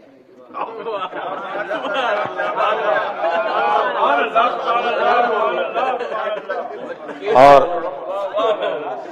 بے انتہا فنڈز تھے ان کے پاس. اب غور طلب بات یہ ہے کہ تاریخ میں ڈھونڈنا یہ ہے کہ یہ آئے کہاں سے. دیکھیے ہمارے پاس مجلس میں ہسٹری کے بہت بڑے اتھارٹی ڈاکٹر صادق صاحب بیٹھے ہیں. یہ سب کام جو ہیں یہ ریسرچ بھی کرتے ہیں، ان کی نظر بھی گہری ہے، کتابیں بھی لکھ چکے ہیں. غور طلب بات ہے. تو جیسے مشاعروں میں ہوتا ہے، ان کا یہ شعر آپ کی نظر ہے، یہ فلاں آپ کے شاعروں میں رواج ہے، مولویوں میں نہیں ہے. وہ کہتے ہیں یہ شعر آپ کی نظر ہے. تو ویسے یہ معاملہ جو ابھی 2 جملوں میں عرض کروں گا، یہ ڈاکٹر صادق صاحب کی نظر ہے. اور وہ یہ ہے کہ دیکھیے انکم اگر کسی کے پاس ہوتی ہے تو اس کے اگینسٹ میں ایکسپینڈیچر ہوتا ہے. تو انکم اگر ہے اور ایکسپینڈیچر نہیں ہے تو پہلا سوال یہ ہوتا ہے یہ انکم کہاں سے آئی، یہ آیا کہاں سے، اور ایکسپینڈیچر ہے اور انکم نہیں ہے تو یہ سوال ہوتا ہے یہ کہاں سے ہوا. تو یہ ایک دوسرے کے ایک دم آمنے سامنے، انکم اور ایکسپینڈیچر. یہ تاریخ کا معاملہ نہیں ہے، فائنانس کا معاملہ ہے، مگر انکم اور ایکسپینڈیچر، یہ انکم یہ ایکسپینڈیچر، یہ انکم یہ ایکسپینڈیچر. اگر ایکسپینڈیچر نہیں ہے تو انکم ہے تو کیا ہوئی؟ آپ کو $1 ملین ملے کہیں سے اور آپ کا بیلنس زیرو ہے، ایکسپینڈیچر آپ کو دکھا نہیں پا رہے ہیں، تو $1 ملین ہوئے کیا؟ اور $1 ملین آپ نے خرچ کیے اور انکم آپ شو نہیں کر پا رہے ہیں، تب بھی سوال ہوگا کہ آپ نے $1 ملین کا خرچہ تو کیا، یہ $1 ملین آپ کو آئے کہاں سے؟ تو ایکسپینڈیچر کے اگینسٹ میں انکم ہونا چاہیے، انکم کے سامنے ایکسپینڈیچر ہونا چاہیے. تو یہ تاریخ میں ایک ایکسپینڈیچر مل رہا ہے 30,000 کی آرمی کو جو خرچ ہوا ہے، اس کے اگینسٹ میں کوئی انکم نہیں مل رہی ہے. انہوں نے دے دیے، انہوں نے دے دیے، انہوں نے دے دیے، جن جن کا نام آتا ہے ان کے سب کے وراثتیں پوری موجود ہیں، سارے پیسے موجود ہیں، سب کچھ انٹیکٹ ہے، اس کے اندر سے کچھ گیا نہیں ہے جو کہا جائے کہ ان کے پیسے لگ گئے. اچھا، ایک انکم تاریخ میں مجھے ایسی ملی کہ جس کے اگینسٹ میں ایکسپینڈیچر نہیں دیکھا میں نے. تاریخ میں یہ ایکسپینڈیچر ہے، اس کے اگینسٹ میں انکم نہیں مل رہی ہے مجھے. یہ 30,000 آرمی کا جو ایکسپینڈیچر ہے جو مکے سے چلی ہے اور کوفے بصرے تک آئی ہے، اس کا کھانا، اس کا پینا، اس کے ضروریات، اس کے اسلحے، اس کا سامان، اس کا کچن، اس کی سواریاں، بھائی سبھی کچھ تو ہے، خیمے، ڈیرے. 30,000 کی آرمی ہے، 30,000 کی آرمی ہے، اس کا ایکسپینڈیچر نہیں مل رہا ہے، انکم نہیں مل رہی ہے. کہاں سے؟ ایک انکم ایسی ہے جس کا ایکسپینڈیچر نہیں مل رہا ہے. تاریخ بتاتی ہے کہ جب ایران فتح ہوا اور ایران کے بادشاہ کا محل مسلمانوں کے قبضے میں آیا، جس کے کھنڈرات مدائن میں آج بھی موجود ہیں، قصر ابیض. قصر ابیض ایگزیکٹ ٹرانسلیشن ہے وائٹ ہاؤس کا، ایران کے محل کا. ہاں، قصر ابیض جو ہے بالکل اس کا نام قصر ابیض تھا، اور وہ کسرا کا محل ہے، اور اس کے روئنس آف قصر ابیض جو ہیں وہاں پر مدائن میں، آپ بغداد کے پاس جا کے دیکھیے تو جو لوگ گئے ہوں گے انہوں نے دیکھا بھی ہوگا، بلکہ وہ ایک آرچ ابھی موجود ہے اس کی، وہی تھا جس کے 14 کنگورے رسول اللہ کی ولادت کے وقت گرے تھے، وہ سب تھا. اس کی ایک آرچ آج بھی موجود ہے اور لوگ جا کے اس کو دیکھتے ہیں. بہت سے آپ میں سے دیکھ چکے ہوں گے اس کو. بہرحال جس وقت ایران کے بادشاہ کے محل میں لوٹ ہوئی ہے تو ایران کے کنگ کا جویلری باکس دربار خلافت میں آیا، جس کے اندر تاج تھے، جس کے اندر ان کے گلے میں پہننے کے ہار تھے، جن میں وہ تمام جویلری تھی جو ایران کے شہنشاہ نسلوں سے استعمال کرتے چلے آئے تھے. اب وہ بلینز آف ڈالر کی تھی یا ٹریلینز آف ڈالر کی تھی اس کا اندازہ نہیں. بہرحال وہ پورا صندوق جو ہے وہ لا کے دربار خلافت میں رکھ دیا گیا. خلیفہ منصف مزاج تھے.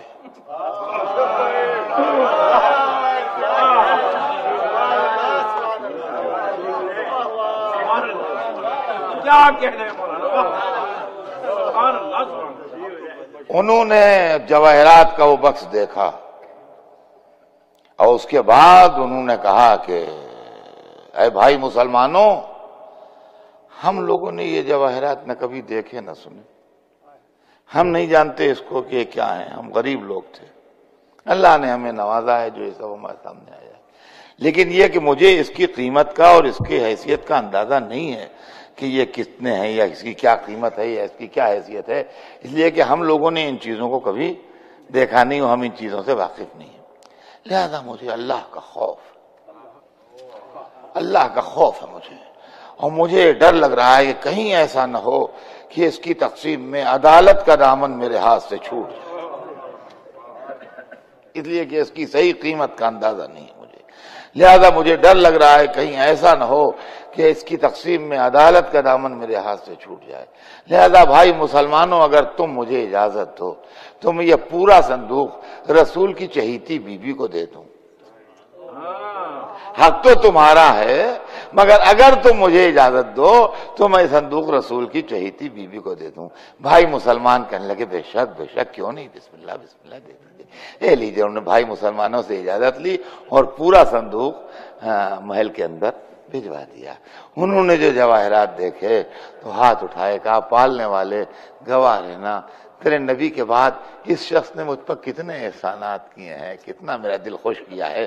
میں تاریخ کے اندر یہ جملے پڑھ رہا تھا اور رسول کی بیٹی کی فریاد دیکھ رہا تھا کہ ایک طرف رسول کی بیٹی اپنے جائز حق کے لیے فریاد کر رہی ہے، دوسری طرف رسول کی بیوی شکر خدا کر رہی ہے۔ یہی صورتحال اگر وہ باتیں صحیح تھی جو خلیفہ صاحب نے کہی تھیں تو وہ بھی یہ فرما سکتے تھے کہ بھائی مسلمانوں حق تمہارا ہے لیکن رسول کی بیٹی مانگ رہی ہے تو کہو تو دے۔ لیکن اس وقت یہ ٹیکنیک استعمال نہیں کی گئی۔ اب یہ ایکسپینڈیچر جو ایران کے کنگ کے جیولری باغ کا ہے، اس کے اگینسٹ میں ایکسپینڈیچر نہیں ملتا کہ یہ آ کے کیا ہوا، اور اس کے اگینسٹ میں انکم نہیں ملتی کہ کہاں سے آیا جو خرچہ ہوا۔ اب میں نے پڑھا کہیں نہیں ہے، لیکن اگر میرا دماغ اس انکم کو ایکسپینڈیچر سے ملا دے تو تعجب کا محل نہیں۔ سلامات بھیج دیں محمد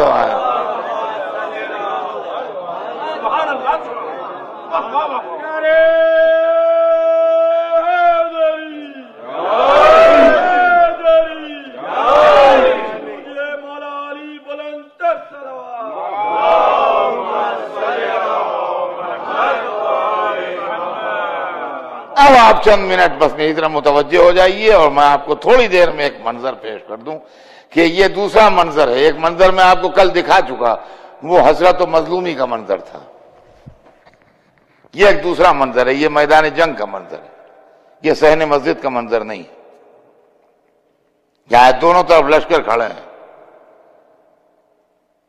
اور ادھر حیدر کرار ہیں، مالک و مختار امیر المومنین قلب لشکر میں، اور ان کے داہنے بائیں رسول کے دونوں نواسے ہیں۔ ان کو کچھ بنی ہاشم اور کچھ ان کے چاہنے والے گھیرے میں ہیں،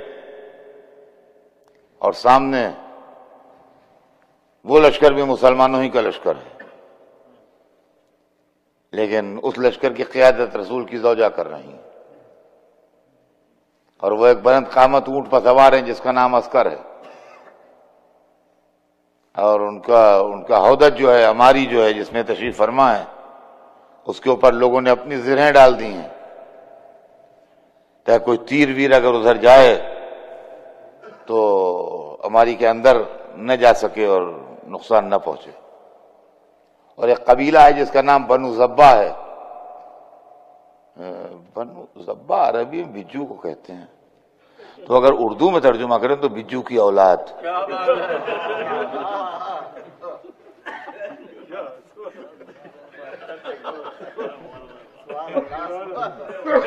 بہرحال وہ ان کے اونٹ کو چاروں طرف سے گھیرے میں ہے، اور غضب کا ٹینشن ہے، اور غضب کی گرمی ہے، اور غضب کی ہیومڈٹی ہے، اور جوان جو میدان جنگ میں کھڑے ہیں، سورج چمک رہا ہے، پسینے میں ڈوبے ہوئے ہیں، اور عجب کیفیت ہے، اور علی بار بار حجت تمام کر رہے ہیں اور چاہتے ہیں، اب بھی چاہتے ہیں لڑائی نہ ہو، اور دشمن کی طرف سے اشتعال انگیزی جاری ہے، ادھر سے تیر آ رہے ہیں، ادھر سے لوگ زخمی ہو رہے ہیں، یہاں تک کہ جب حد سے سوا ہو گئی بات تو تاریخ بتاتی ہے کہ مولا علی نے فرمایا کہ ہے کوئی ان میں تم میں سے کہ جو ان کو کتاب خدا کی طرف بلائے، قرآن کی طرف دعوت دے؟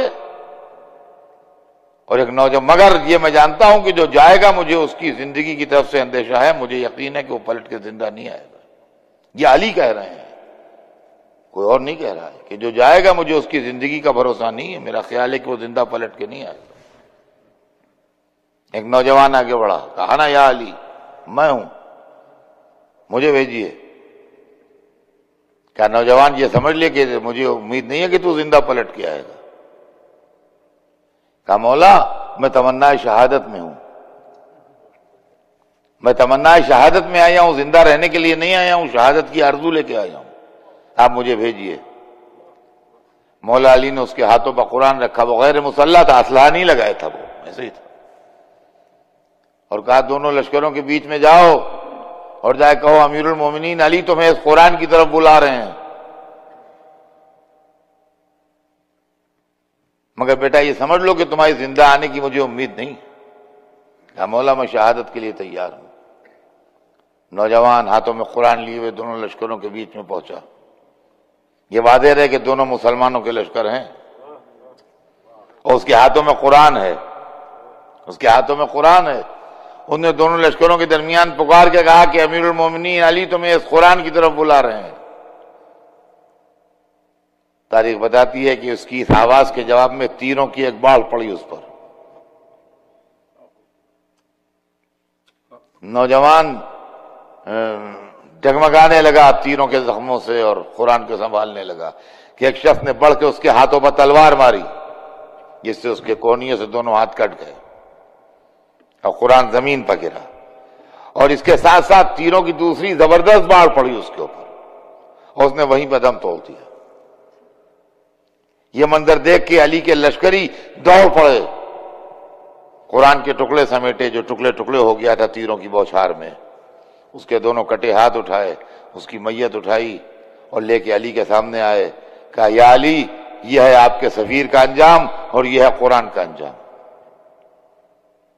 یہ ہے آپ کے سفیر کا انجام، یہ ہے آپ کے قرآن کا انجام جو آپ نے دیا تھا۔ یہ دشمن نے جواب دیا ہے، یہ جواب حاضر ہے۔ اب علی کے لشکر میں ٹینشن اور بڑھ گیا تھا، لیکن چونکہ ڈسپلن لشکر تھا اور علی موجود تھے اس کی سربراہی میں، لہذا آگے بڑھ کے کوئی حملہ نہیں کر رہا تھا۔ تاریخ بتاتی ہے کہ علی نے آسمان کی طرف سر اٹھایا، مناجات کی، پالنے والے تو میری بے گناہی کا گواہ ہے، تو گواہ ہے اس بات کا کہ میں نہیں چاہتا لڑنا، تو گواہ ہے اس بات کا کہ میں نے ان پر حجت تمام کی، لیکن یہ میری بات ماننے کے لیے تیار نہیں ہے۔ وہ مناجات تاریخ کے اندر موجود ہے، جس کا چاہے وہ کتابیں اٹھا کے پڑھ لے، وہ تفصیل سے وہ مناجات مل جائے گی۔ اور تاریخ بتاتی ہے کہ چونکہ علی کے لشکر میں بے چینی تھی، اور بے چینی ایک اور بھی تھی عزیزان گرامی، وہ بھی سن لیجئے، وہ بے چینی کی نوعیت دوسری تھی، اور وہ یہ تھی کہ یہ علی کی تلوار نہروان میں گئی تھی، جو حنین میں گئی تھی، نیام میں، جنگ حنین میں یہ نیام میں گئی تھی۔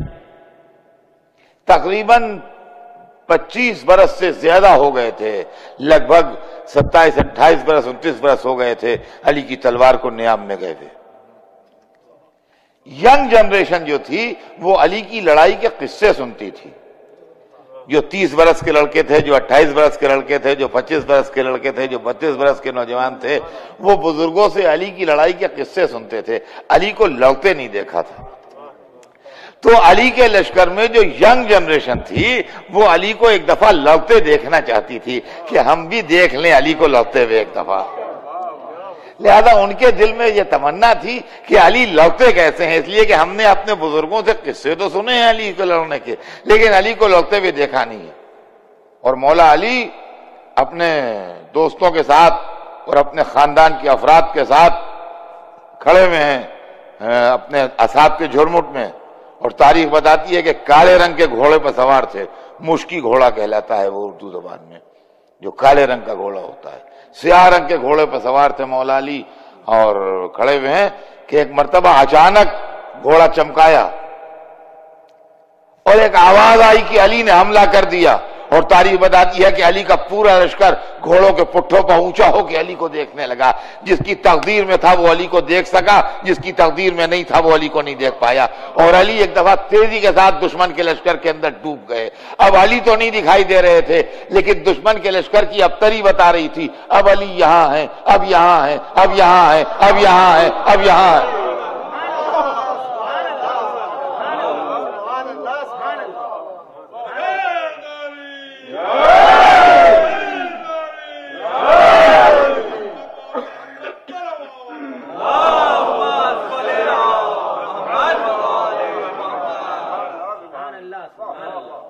لشکر کے مورل کو بوسٹ کرنے کے لیے حملہ ضروری تھا، ادھر سے حملہ کیا، ادھر سے نکلے اور پھر وہیں پہ آ کے کھڑے ہو گئے، یہاں پر کھڑے تھے، اور کسی کا سر کاٹنے میں یا کسی کے جسم کی ہڈیاں کٹنے میں یا کسی کے سر کا خود کٹنے میں تلوار جو تھی کچھ ٹیڑھی ہو گئی تھی، اس کو زانو پر رکھ کے سیدھا کرنے لگے۔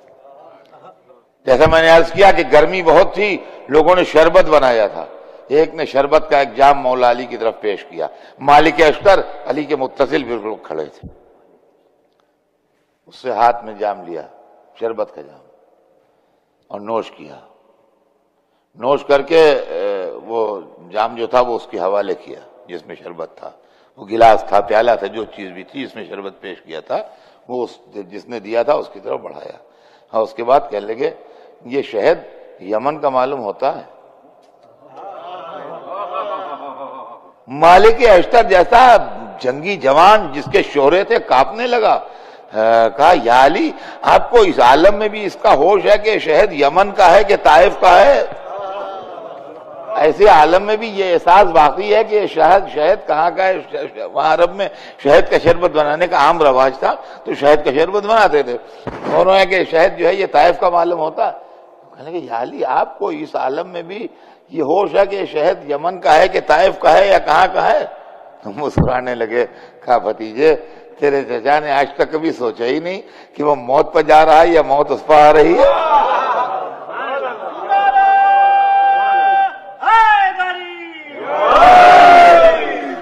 اور اس کے بعد تاریخ یہ بتاتی ہے کہ یہ باتیں کرتے کرتے ابھی مالک سے باتیں کر ہی رہے تھے کہ ایک مرتبہ پھر ایک بجلی چمکی اور پھر علی نے دوسرا حملہ کیا، اور پھر علی لشکروں میں غائب ہو گئے، اور پھر نکلے تو پھر اسی طرح تلوار سے خون ٹپکتا ہوا، اور اب اپنے بہادر بیٹے محمد حنفیہ کو علم دیا، اور علم دے کے محمد کو آگے بڑھایا۔ نہج البلاغہ میں موجود ہے وہ ارشاد، فرماتے ہیں تقدم یا بنیا تزول الجبال ولا تزل تیت فی الارض قدمائک حیر اللہ جمجمتک ارم ببصرک اقصی القوم عز ناجزائک وعلم ان النصر من عند اللہ تعالی عز وجل۔ محمد حنفیہ کے ہاتھ میں علم دیا، کہا تقدم یا بنیا، بیٹے آگے بڑھو، محمد آگے بڑھ، تزول الجبال ولا تزل، پہاڑ ہٹ جائے تو نہ ہٹنا، تزول الجبال ولا تزل، پہاڑ ہٹ جائے تو نہ ہٹنا، تیت فی الارض قدمائک، اپنے پیروں کو زمین کے اندر اتار دینا، نصب کر دینا، حز ناجزائک، جبڑے پر جبڑے کو جمائے رہنا، اے اللہ جمجمتک، اپنے سر کو راہ خدا میں عاریت دے دینا۔ یہی بلاغت کلام ہوتی ہے، یہ نہیں فرمایا دے دینا، کہا عاریت دے دینا۔ عاریتن جو چیز دی جاتی ہے، بارو جو کیا جاتا ہے وہ واپس مل جاتا ہے۔ اے اللہ جمجمتک، اپنے سر کو راہ خدا میں عاریت دے دینا، یعنی جو سر دو گے وہ ہمیشہ کے لیے نہیں چلا جائے گا، وہ واپس مل جائے گا، اس لیے کہ عاریت دی ہوئی چیز مل جاتی ہے۔ اے اللہ جمجمتک، اور دو طرح سے میں نے پڑھا ہے، انظر ببصرک اقصی القوم یا ارم ببصرک اقصی القوم، مطلب دونوں کا ایک ہی ہے کہ دشمن کی آخری صف پر نظر رہے۔ انظر ببصرک اقصی القوم کا مطلب یہ ہے کہ دشمن کی آخری صف پر نگاہیں رہیں، اور اگر اس کو یوں پڑھا جائے کہ ارم ببصرک اقصی القوم تو نگاہوں کے تیر دشمن کی آخری صف پر پڑھیں، اور اس کے ساتھ اپنی فتح پر مغرور نہ ہو جانا۔ معلوم ان النصر من عند اللہ تعالی عز وجل، بیٹا یہ خیال رکھنا کہ فتح و نصرت جو ہے وہ اللہ بلند و بالا کی طرف سے ہے، تمہارے دست و بازو پر نہیں۔ اور اب دونوں لشکر میدان میں لڑنے لگے، قیامت کی لڑائی ہونے لگی، گھمسان کی لڑائی ہونے لگی، اور لشکر میدان میں لڑنے لگے، اور دشمن کے لشکر تیر برسا رہا ہے پوری طاقت سے، اور مولا علی کا لشکر آگے بڑھ رہا ہے۔ محمد حنفیہ کے ہاتھ میں علم ہے، وہ تلوار چل رہی ہے، اور زبردست تلوار چل رہی ہے۔ اور ادھر تاریخ میں یہ منظر ہے کہ رسول اللہ نے جنگ بدر میں کچھ خاک اٹھائی تھی اور دشمن کے لشکر کی طرف پھینکی تھی، کہا تھا شاہت الوجوہ، ان کے منہ کالے، اس پر قرآن میں آیت دوسری کہ ما رمیتا اذ رمیتا ولکن اللہ رما، یہ آپ نے نہیں پھینکا، یہ اللہ نے پھینکی ہے۔ یہ رسول اللہ نے یہ عمل کیا تھا جنگ بدر میں۔ تاریخ بتاتی ہے کہ جب گھمسان کی لڑائی ہو رہی تھی تو ام المومنین نے اپنے خیمے کا پردہ اٹھایا اسی محمل کا اور کچھ کنکریاں پھینکی، فرمایا شاہت الوجوہ، تو علی ابن ابی طالب کی طرف سے کسی نے کہا ما رمیت اذ رمیت ولکن الشیطان رما۔ صلوات کہتے ہیں محمد۔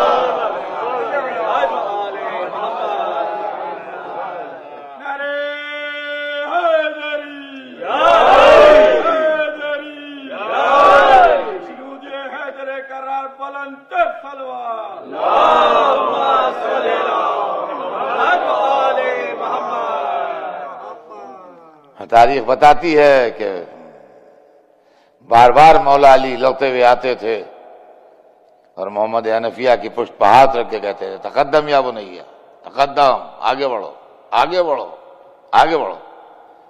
محمد حنفیہ آگے بڑھتے تھے، پھر تیروں کی بارش تیز ہوتی تھی، پھر کچھ رفتار سست ہوتی تھی، پھر علی ادھر سے گزرتے تھے، پھر کہتے تھے آگے بڑھو، پھر آگے بڑھتے تھے وہ، پھر بارش سہام تیز ہوتی تھی، پھر رفتار سست ہوتی تھی۔ تاریخ بتاتی ہے کہ امام حسن یہ منظر دیکھ رہے تھے۔ ایک دفعہ آگے بڑھے اور تلوار لے کے حملہ کرنا شروع کیا، تیروں کی بارش تیز ہوئی، حسن کی رفتار اور تیز ہوئی، تیروں کی بارش اور تیز ہوئی، حسن کی رفتار اور تیز ہوئی، تیر پانی کی بوچھار کی طرح آنے لگے۔ حسن بالکل دشمن کے کیا بلکہ اس ناقے تک پہنچ گئے اور جا کے پوری لڑائی کے انجام کو فتح کر کے اور انجام تک پہنچا دیا۔ آپ نے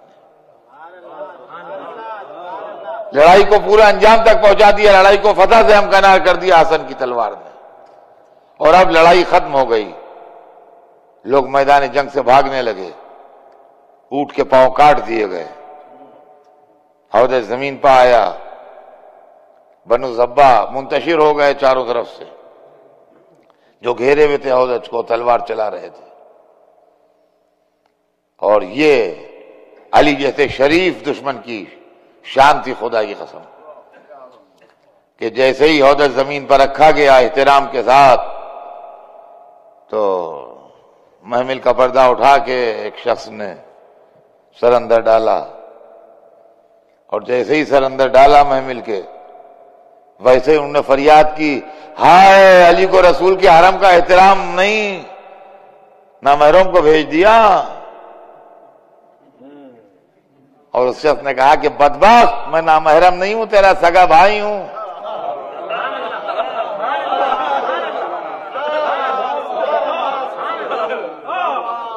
یہ محمد ابن ابی بکر تھے جن کو علی نے خیریت کے لیے بھیجا تھا کہ جا کے خیریت پوچھو، کوئی تکلیف تو نہیں ہے، کوئی پریشانی تو نہیں۔ یہ محمد ابن ابی بکر تھے، کہا کہ میں تیرا بھائی ہوں، نامحرم نہیں ہوں۔ علی نے خیریت پوچھوائی، مولا علی نے خیریت پوچھوائی، اور اب لڑائی تمام ہو چکی تھی، بات انجام تک پہنچ چکی تھی، فتنہ فروغ ہو چکا تھا۔ اب لوگ علی کو گھیرے کھڑے تھے۔ اس کے اندر تاریخ میں بس دو جھلکیاں ہیں، دکھا دوں، میں بہت تیزی کے ساتھ روانی کے ساتھ پڑھ دیا اس لیے کہ بہت وقت گزر چکا ہے، کہ مولا علی، ایک تو جو لوگ کھڑے تھے ان میں محمد حنفیہ کے ماتھے پر پسینہ تھا اور وہ پیچھے کھڑے تھے۔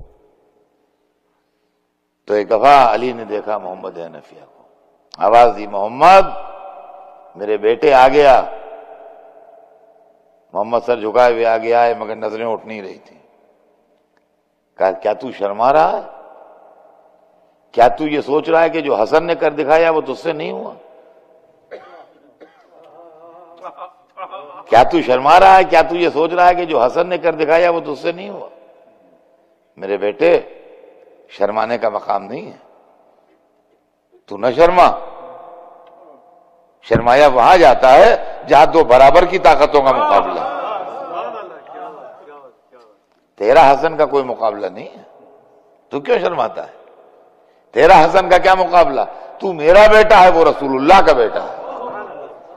سبحان اللہ، سبحان اللہ۔ مولا علی نے ایک ہی بات میں، دیکھیے پنجتن میں ایک تو بی بی تھی، 4 ہوئے مرد جن میں سے 2 کی شجاعت کے اوپر کوئی بحث ہی نہیں ہے، امام حسین کی شجاعت اور مولا علی کی شجاعت، اس میں کوئی اختلاف ہی نہیں کہیں۔ اب 2 ایسے ہیں جنہوں نے صلح کی، رسول اللہ نے صلح کی اور رحمت سے کبھی تلوار نہیں چلائی، امام حسن نے صلح کی، تلوار نہیں چلائی۔ اس طرح علی نے دونوں کی شجاعت ایک ساتھ بیان کر دی۔ جہاں محمد حنفیہ پیچھے رہ جائیں وہاں حسن آگے بڑھ جاتے ہیں، اور یہ فرما کے کہ تو میرا بیٹا ہے، وہ رسول اللہ کا بیٹا ہے، رسول کی شجاعت کا بھی اظہار کیا، حسن کی شجاعت کا بھی اظہار کیا۔ صلوات بھیجتے ہیں محمد۔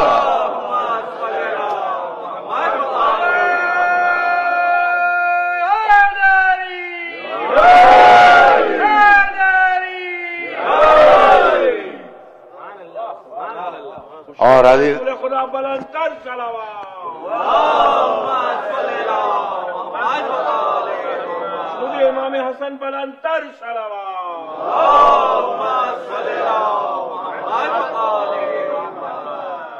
تاریخ بتاتی ہے کہ مولا علی اس وقت اپنے چاہنے والوں کے ہجوم میں تھے، اور جو محبان علی تھے وہ چاروں طرف سے علی کو اپنے گھیرے میں لیے ہوئے تھے، اور ظاہر ہے کہ اس موقع پر مبارکباد دی جاتی ہے، خوشی کا اظہار کیا جاتا ہے، یہ سب چیزیں ہو رہی تھیں۔ تو 2 بھائی تھے اس زمانے میں جو دونوں مولا علی کے بے انتہا چاہنے والے تھے، اور بے انتہا علی کی حب ان کے دل میں تھی۔ 2 سگے بھائی تھے، ایک بھائی وہاں موجود تھا اور ایک بھائی کسی دوسرے شہر میں تھا، اس جگہ پر نہیں تھا۔ ایک بھائی وہاں موجود تھا اور دوسرا بھائی وہاں نہیں تھا، وہ کسی دوسرے شہر میں تھا، وہ اس جگہ پر حاضر نہیں تھا۔ تو یہ بھائی خوش بھی ہو رہا تھا، شاد ہو رہا تھا مولا کی کامیابی پر، اور اپنے بھائی کو بھی یاد کرتا جاتا تھا کہ اگر میرا بھائی بھی یہاں ہوتا تو وہ بھی بہت خوش ہوتا، اگر میرا بھائی یہاں ہوتا تو وہ بھی بہت خوش ہوتا۔ تو بھائی کو بھی اپنے یاد کر رہا تھا اور مولا کو مبارکباد بھی دے رہا تھا اور خوش بھی ہو رہا تھا۔ یہ بات میں اس لیے پڑھ رہا ہوں عزیزان گرامی کہ ہمارے قوم میں کچھ سو کالڈ انٹلیکچوئلز ایسے پیدا ہو گئے ہیں کہ جو کہتے ہیں یہ لڑائیاں پڑھنے سے کیا ہوتا ہے، اور یہ بدر و احد پڑھا کرتے ہیں اور خیبر خندق پڑھا کرتے ہیں اور واہ واہ کے لیے پڑھتے ہیں اور واہ واہ کے لیے پڑھتے ہیں۔ واہ واہ کے لیے ہم نہیں پڑھتے ہیں، ہم کوئی اس طرح کے آدمی نہیں ہے کہ جو کوئی تماشا دکھانے آتے ہوں کہ لوگ کلیپنگ کریں اور واہ واہ کریں۔ ہم تاریخ کا انتہائی سیریس اور انتہائی غمناک موضوع پڑھنے کے لیے آتے ہیں، اور انتہائی مقدس موضوع ہے، پاک و پاکیزہ، جو ہم پڑھنے کے لیے آتے ہیں۔ یہ کوئی ایسا شو نہیں ہے، کوئی فلمی شو ہے یا کوئی ناچ گانے کا پروگرام ہے یا کوئی ایسا انٹرٹینمنٹ کا پروگرام ہے کہ جس کے اندر پبلک کو خوش کیا جا رہا ہے اور ان کو کیا جا رہا ہے، یہ ایسا نہیں ہے۔ ایک تو لوگ اپنی گفتگو میں تمیز پیدا کریں۔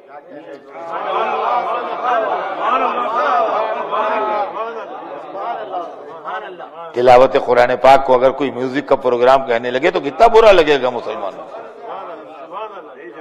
ہاں مجھے بتائیے آپ، کتنا برا لگے گا اگر کوئی کہے گا کوئی ترتیل کے ساتھ اور اچھے لہن میں قرآن پاک کی تلاوت کر رہا ہے اور کوئی کہے کہ میوزک کا پروگرام ہو رہا ہے، تو کس قدر دل آزار بات ہوگی ایک مسلمان کے واسطے، اور تکلیف دہ بات ہوگی۔ تو ہم تاریخ کے انتہائی سیریس، انتہائی مقدس اور انتہائی غمناک موضوع پڑھتے ہیں، ہم نہ ہنسانے کے لیے نہ رلانے کے لیے۔ وہ ایک الگ بات ہے کہ لوگ واہ واہ کرتے ہیں یا لوگ روتے ہیں، تو روتے ہیں تو وہ رلاتی محبت اہل بیت ہے، اور واہ واہ کرتے ہیں تو واہ واہ کراتی ہے محبت اہل بیت۔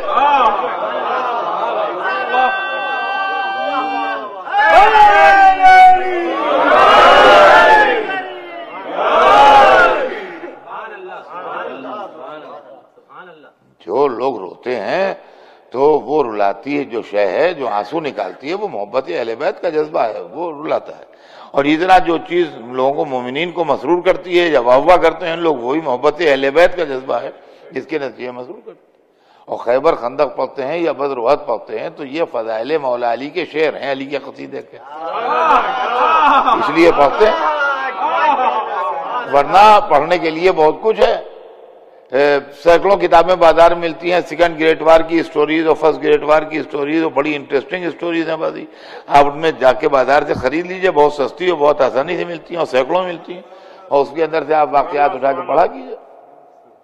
لیکن نہ ہم فرسٹ گریٹ وار پڑھتے ہیں، نہ سیکنڈ گریٹ وار پڑھتے ہیں، نہ بیٹل آف واٹرلو پڑھتے ہیں، نہ پانی پت کی لڑائیاں پڑھتے ہیں، یہ سب کچھ بھی نہیں پڑھتے. تو یہ سب نہیں ہے. مطلب یہ چونکہ اس کے اندر مولا علی کی کامیابی کی داستانیں ہیں اس لیے پڑھتے ہیں. اور جن کو مولا علی سے محبت ہے وہ خوش ہوتے ہیں, وہ تعریف کرتے ہیں. چنانچہ اس وقت بھی جو مجمع میں کیفیت پیدا ہوئی جب میں نے ان واقعات کو پڑھا تو یہ کیفیت میں نے اس لیے نہیں کہ آپ خوش ہو جائیں بلکہ آپ خوش ہوئے مولا علی کے واقعات کو سن. اس میں میرا کوئی رول نہیں ہے. یہ آپ کی ایمان کی دلیل ہے, آپ کی محبت اہل بیت کی دلیل ہے. بہرحال یہ بات جو میں آپ کو سنا رہا ہوں اس پس منظر میں آپ سنیے گا, اور نہج البلاغہ میں ہے, آپ اس کو دیکھ لیجیے گا گھر پر جا کے. 12واں 13واں خطبہ ہے کوئی جس کا میں کوٹ کر رہا ہوں, جس کو کہ وہ بھائی بہت خوش تھا اور وہ اپنے بھائی کو ہی بار بار یاد کر رہا تھا اور مولا کی کامیابی میں خوشی منا رہا تھا. مولا اس کی طرف متوجہ ہوئے اور اس سے پوچھا کیا بات ہے. نے کہا مولا بہت خوشی ہے اور بہت مسرت ہے, اس وقت میں اپنی خوشی کا اظہار نہیں کر سکتا ہوں الفاظ میں, اور مگر یہ کہ میرا بھائی بھی آپ کو بہت چاہتا ہے اور میں یہ سوچ رہا ہوں کہ اگر وہ بھی ہوتا اس وقت تو وہ بھی کتنا خوش ہوتا ہے اس وقت, شاد ہوتا ہے اس وقت.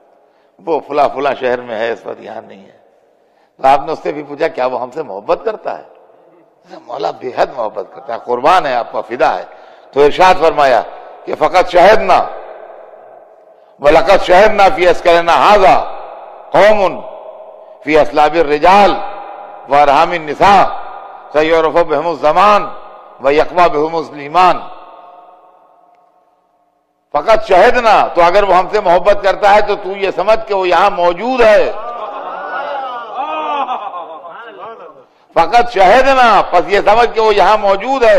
وَلَقَدْ شَهِدْنَا فِي أَسْكَرِنَا هَذَا, اور ہمارے اس لشکر میں وہ بھی موجود ہیں. قوم فی اصلاب الرجال, جو اپنے باپوں کے صلبوں میں ہیں. وارحام النساء, اور اپنی ماؤں کے شکموں میں ہیں. سیعرف بہم الزمان, زمانہ ایک وقت ان کو ظاہر کرے گا. ویقوی بہم الایمان, اور ایمان ان سے قوی ہوگا.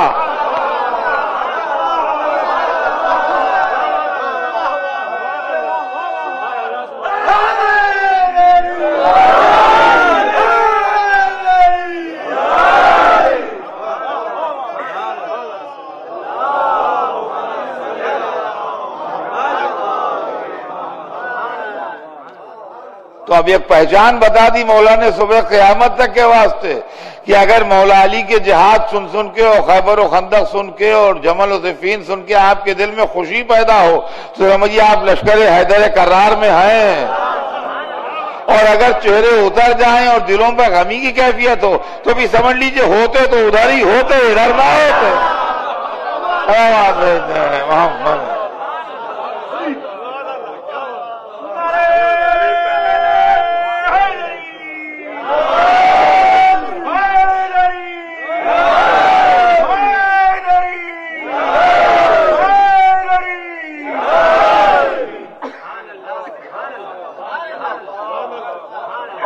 آپ گھر پر جائیے گا, نہج البلاغہ نکالیے گا, خطبہ نمبر 11 سے خطبہ نمبر 15 تک میں آپ کو یہ مل جائے گا.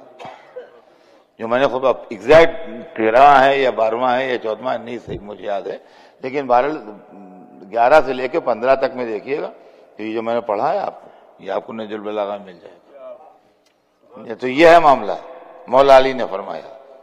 اور اس کے بعد یہ لڑائی تو ختم ہو گئی اور دنیا نے یہ منظر دیکھ لیا, لیکن اب اس کے بعد امت نے فیصلہ کیا سنایا بس یہ سن لیجیے.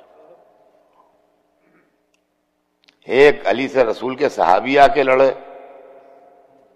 اور ایک علی سے رسول کی زوجہ آ کے لڑی. اس کے بعد بھی ایک لڑائی ہوئی ہے جو صفین کہلاتی ہے, بڑی تفصیلی لڑائی ہے, کبھی زندگی رہی تو آپ کو سناؤں گا وہ بھی, سمجھے آپ. لیکن یہ کہ یہ جنگ صفین میں سامنے جو صاحب ہیں ان کے اوپر صحابی کا ٹائٹل ہے, اور یہاں جو ہیں وہ زوجہ رسول ہیں, اور علی جو ہیں وہ اہل بیت رسول میں ہیں.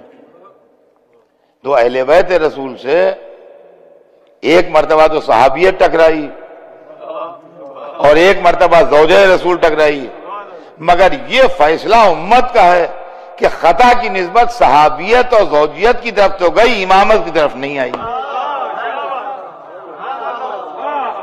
وہ جو ان کے ماننے والے ہیں وہ بھی یہ کہتے ہیں خطا اجتہادی ہو گئی ان سے، معظمہ سے خطا اجتہادی ہو گئی، معاویہ سے خطا اجتہادی ہو گئی۔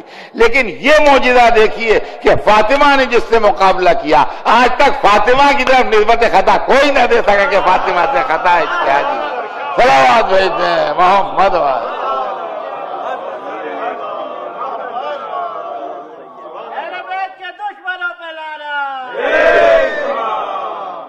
تو عزیزان گرامی، بس بات تمام ہے، کافی وقت گزر گیا، کل آپ کو چھٹی کا دن بھی ہے، اس لیے وقت بھی زیادہ ہو گیا، اس لیے میں معذرت خواہ ہوں، کل اتنی دیر نہیں پڑھوں گا، اس میں اطمینان رکھیے، کل مجلس کا عنوان بھی دوسرا ہے اور اتنی دیر تک آج بات ختم نہیں ہوتی اگر اتنی دیر نہ پڑتا۔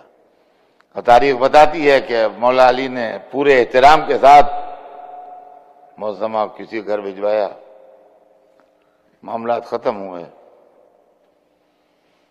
پیغام بھیجا ابن عباس کے ذریعے کہ اب آپ مدینے تشریف لے جائیے، یہاں رسول آپ کو بٹھائے گئے تھے اسی گھر میں بیٹھی ہے۔ معظمہ نہیں گئی، پھر مولا علی خود سمجھانے گئے، خود سمجھانے گئے۔ وہ ایک شخص تھا، وہ اس جنگ جمل میں مارا گیا تھا، اس کے گھر میں ٹھہری ہوئی تھی، لوگ علی کے ساتھ گئے، بڑا گھر تھا، رئیس کا گھر تھا، اندر گئے معظمہ کے پاس سمجھانے کے لیے۔ وہ گھر کی مالکہ جو تھی اس نے علی سے بدتمیزی بھی کی، تو علی کے ساتھیوں کے تیور بدل گئے، کہا چھوڑو چھوڑو، اس سے نہ بولو، اس سے کچھ تعارض نہ کرو، اس کے نانا کو میں نے بدر میں مارا ہے، اس کے باپ کو میں نے احد میں مارا ہے، اس کے شوہر کو میں نے جمل میں مارا ہے، یہ کیسے نہ کہے گی تو کیسا کہے گی؟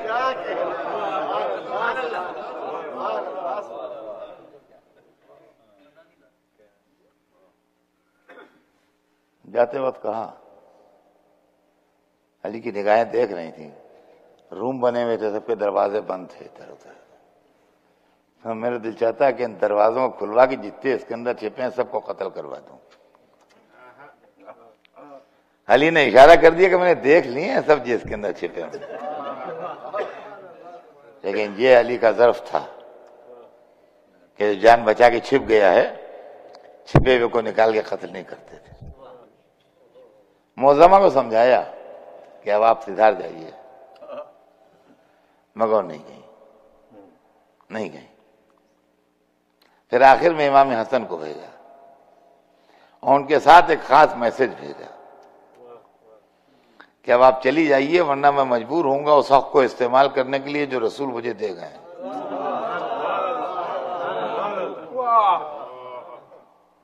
امام حسن گئے، انہوں نے کہا کہ بابا نے یہ کہا ہے، اس کا تو کوئی جواب نہیں دیا، اس لیے کہ ڈپلومیسی کے خلاف تھا اس کا جواب دینا، مگر امام حسن کو دیکھا، کہا بیٹا اس وقت مجھے تمہارے نانا یاد آ گئے، اچھا اپنے باپ سے کہو سواری بھیجے، میں تیار ہوں، اٹھ کھڑے، کہ اس وقت تم کو دیکھ کے تمہارے نانا یاد آ گئے مجھے، اچھا اپنے باپ سے کہو سواری بھیجے، میں جانے کو تیار ہوں۔ اور خدا کی قسم عزیزان گرامی، میں لکھنؤ کا آدمی ہوں اور یقین مانیے کہ بعض موقع ایسے ہوتے ہیں کہ لاکھ شریف آدمی ہو، لاکھ اچھا آدمی ہو، لاکھ نیک آدمی ہو، سوائے گالیاں بکنے کے دماغ بھڑاس نہیں نکلتی ہے۔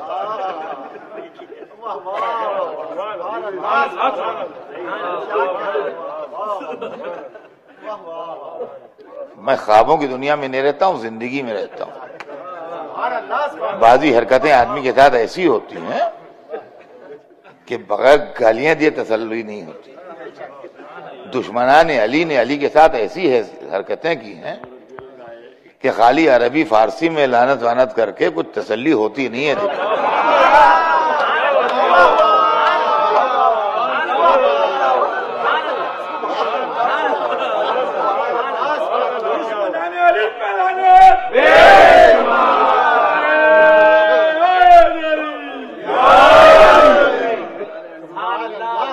جب تک اپنی مادری کچی زبان نہ استعمال کی جائے،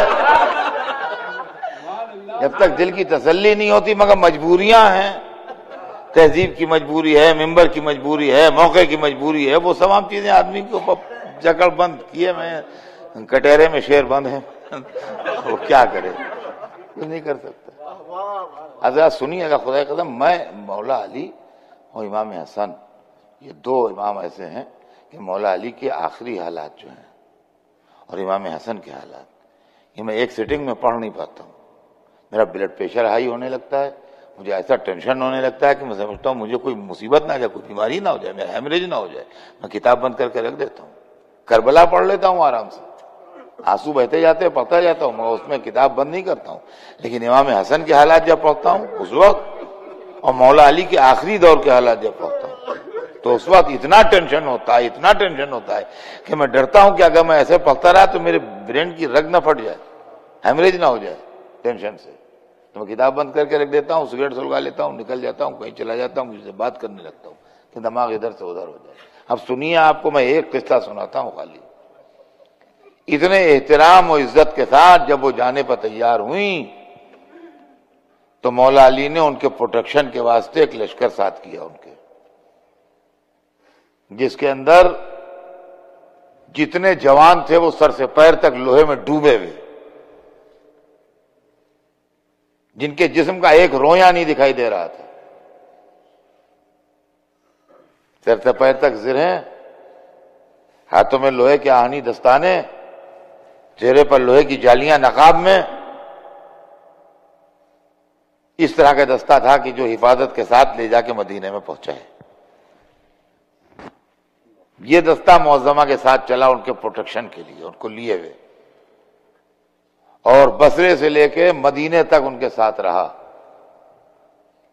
اور مدینے میں مسجد نبی کے پاس جو گھر تھا اس میں جا کے چھوڑا ان کو، جو ان کا گھر تھا، اور باہر اٹینشن ہو کے فوجی انداز میں کھڑا ہو گیا دستہ۔ اس سارے احسانات کے بعد جب معظمہ اپنے حجرے میں پہنچی تو رونے لگی، اصحاب رسول جمع ہوئے، مجھے اماں آپ کیوں رو رہی ہیں؟ ہائے ان کا رونا، ہائے ان کا بھولا پن۔ اصحاب رسول جمع ہوئے، کہنے لگے اماں آپ کیوں رو رہی ہیں؟ تو اماں نے کہا علی نے میری بڑی توہین کی۔ کہا کیا کیا؟ کہا مجھے مردوں کے ساتھ بصرے سے یہاں تک بھیج دیا۔ جتنے اصحاب رسول تھے سب بگڑنے لگے، کہنے لگے علی نے بہت برا کیا، علی کو نہیں کرنا چاہیے تھا، صاحب ہم اس میں علی کے خلاف ہیں، صاحب ہم اس میں علی کے فیور نہیں کر سکتے، علی نے بہت بڑی غلطی کی، علی کو نہیں کرنا چاہیے تھا۔ اماں کسی کے منہ سے نہیں نکلا کہ اماں کیا عورتوں کے ساتھ گئی تھیں یہاں سے؟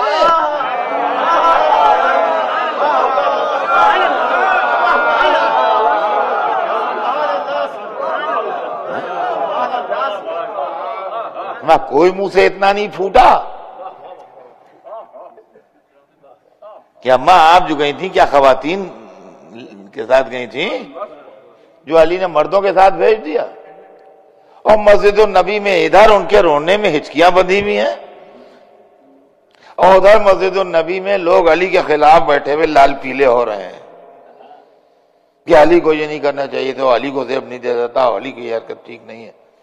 ایک دفعہ وہ فوجی دستہ جو دروازے پہ کھڑا تھا بالکل ملٹری کے انداز میں مارچ کرتا ہوا سیدھا گھر کے اندر، اور بزدل صحابی جو ابھی علی کو برا کہہ رہے تھے ایک نہ سامنے آیا فوج کو روکنے کے لیے کہ اماں کے گھر میں نہ گھسو۔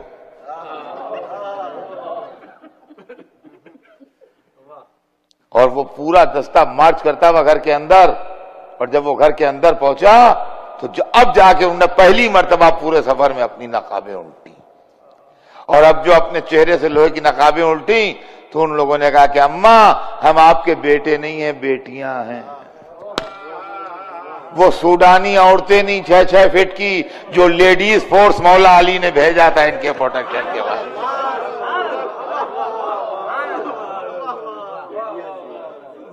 پوچھئے تاریخ سے، تاریخ آپ کو جواب دے گی، ان میں ایک بھی مرد نہیں تھا، سب خواتین تھیں، سب عورتیں تھیں. وہ لیڈیز فورس تھا جو مولا علی نے ان کے ساتھ کیا تھا، اور وہ سوڈانی عورتوں کا فورس تھا جن کی 6 فٹ کی ہائٹ ہوتی ہے. اگر آپ نے نہ دیکھا ہو تو اگر حج کو گئے ہیں تو آپ نے دیکھا ہوگا. خدا نہ کرے کہ ان کے غول میں کوئی پھنس جائے، زندہ نکلتا نہیں ہے. ہاں جب جائیے گا ہمیشہ حج میں تو ان سے بچ کے چلیے. اگر ان کا گروپ جا رہا ہے تو الگ کنارے کھڑے ہو جائیے، طواف توڑ دیجیے مگر ان کے ساتھ طواف نہ کیجیے،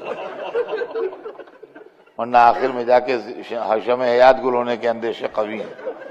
سمجھے؟ دوبارہ طواف کر لیجیے گا، جب وہ طواف کرتے نکل جائے.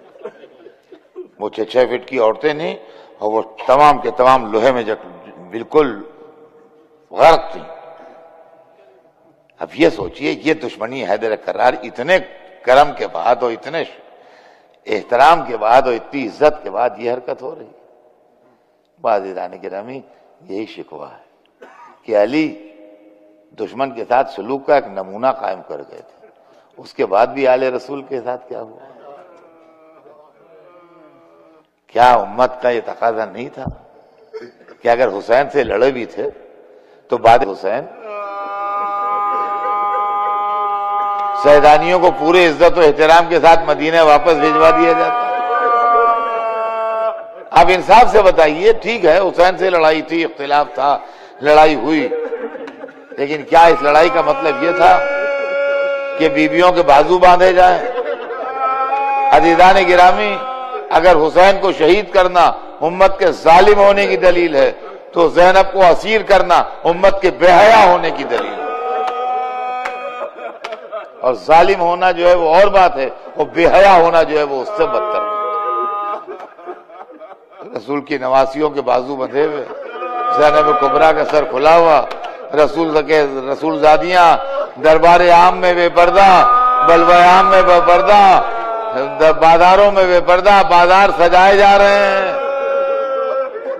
ہماری جانیں قربان ہو جائیں، ہم نثار ہو جائیں، ہم قربان ہو جائیں ان ہستیوں کے اوپر. وہ فاطمہ زہرا کی بیٹی ماں نے دربار خلافت میں خطبہ پڑھا تھا، مگر میں کہوں گا شہزادی آپ نے جس پر خطبہ پڑھا ہے تو آپ کے سر پر چادر تھی.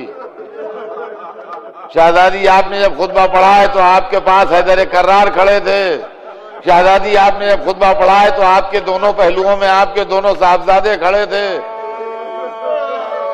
اے بی بی آپ بھوکی پیاسی نہیں تھی، اے بی بی آپ کے ساتھ کٹے سروں کا قافلہ نہیں تھا، اے بی بی غلاموں کی جانیں نثار ہو جائیں. آپ نے 2 دن پہلے محشر کربلا اپنی آنکھوں سے نہیں دیکھا تھا. ارے لاکھوں سلام ہو شہزادی زینب پر.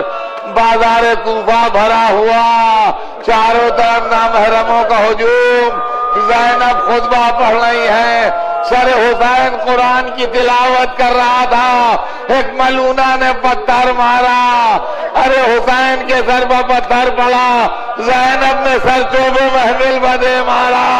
اے فلک امامت کے چاند ابھی کمال کو نہ پہنچا تھا کہ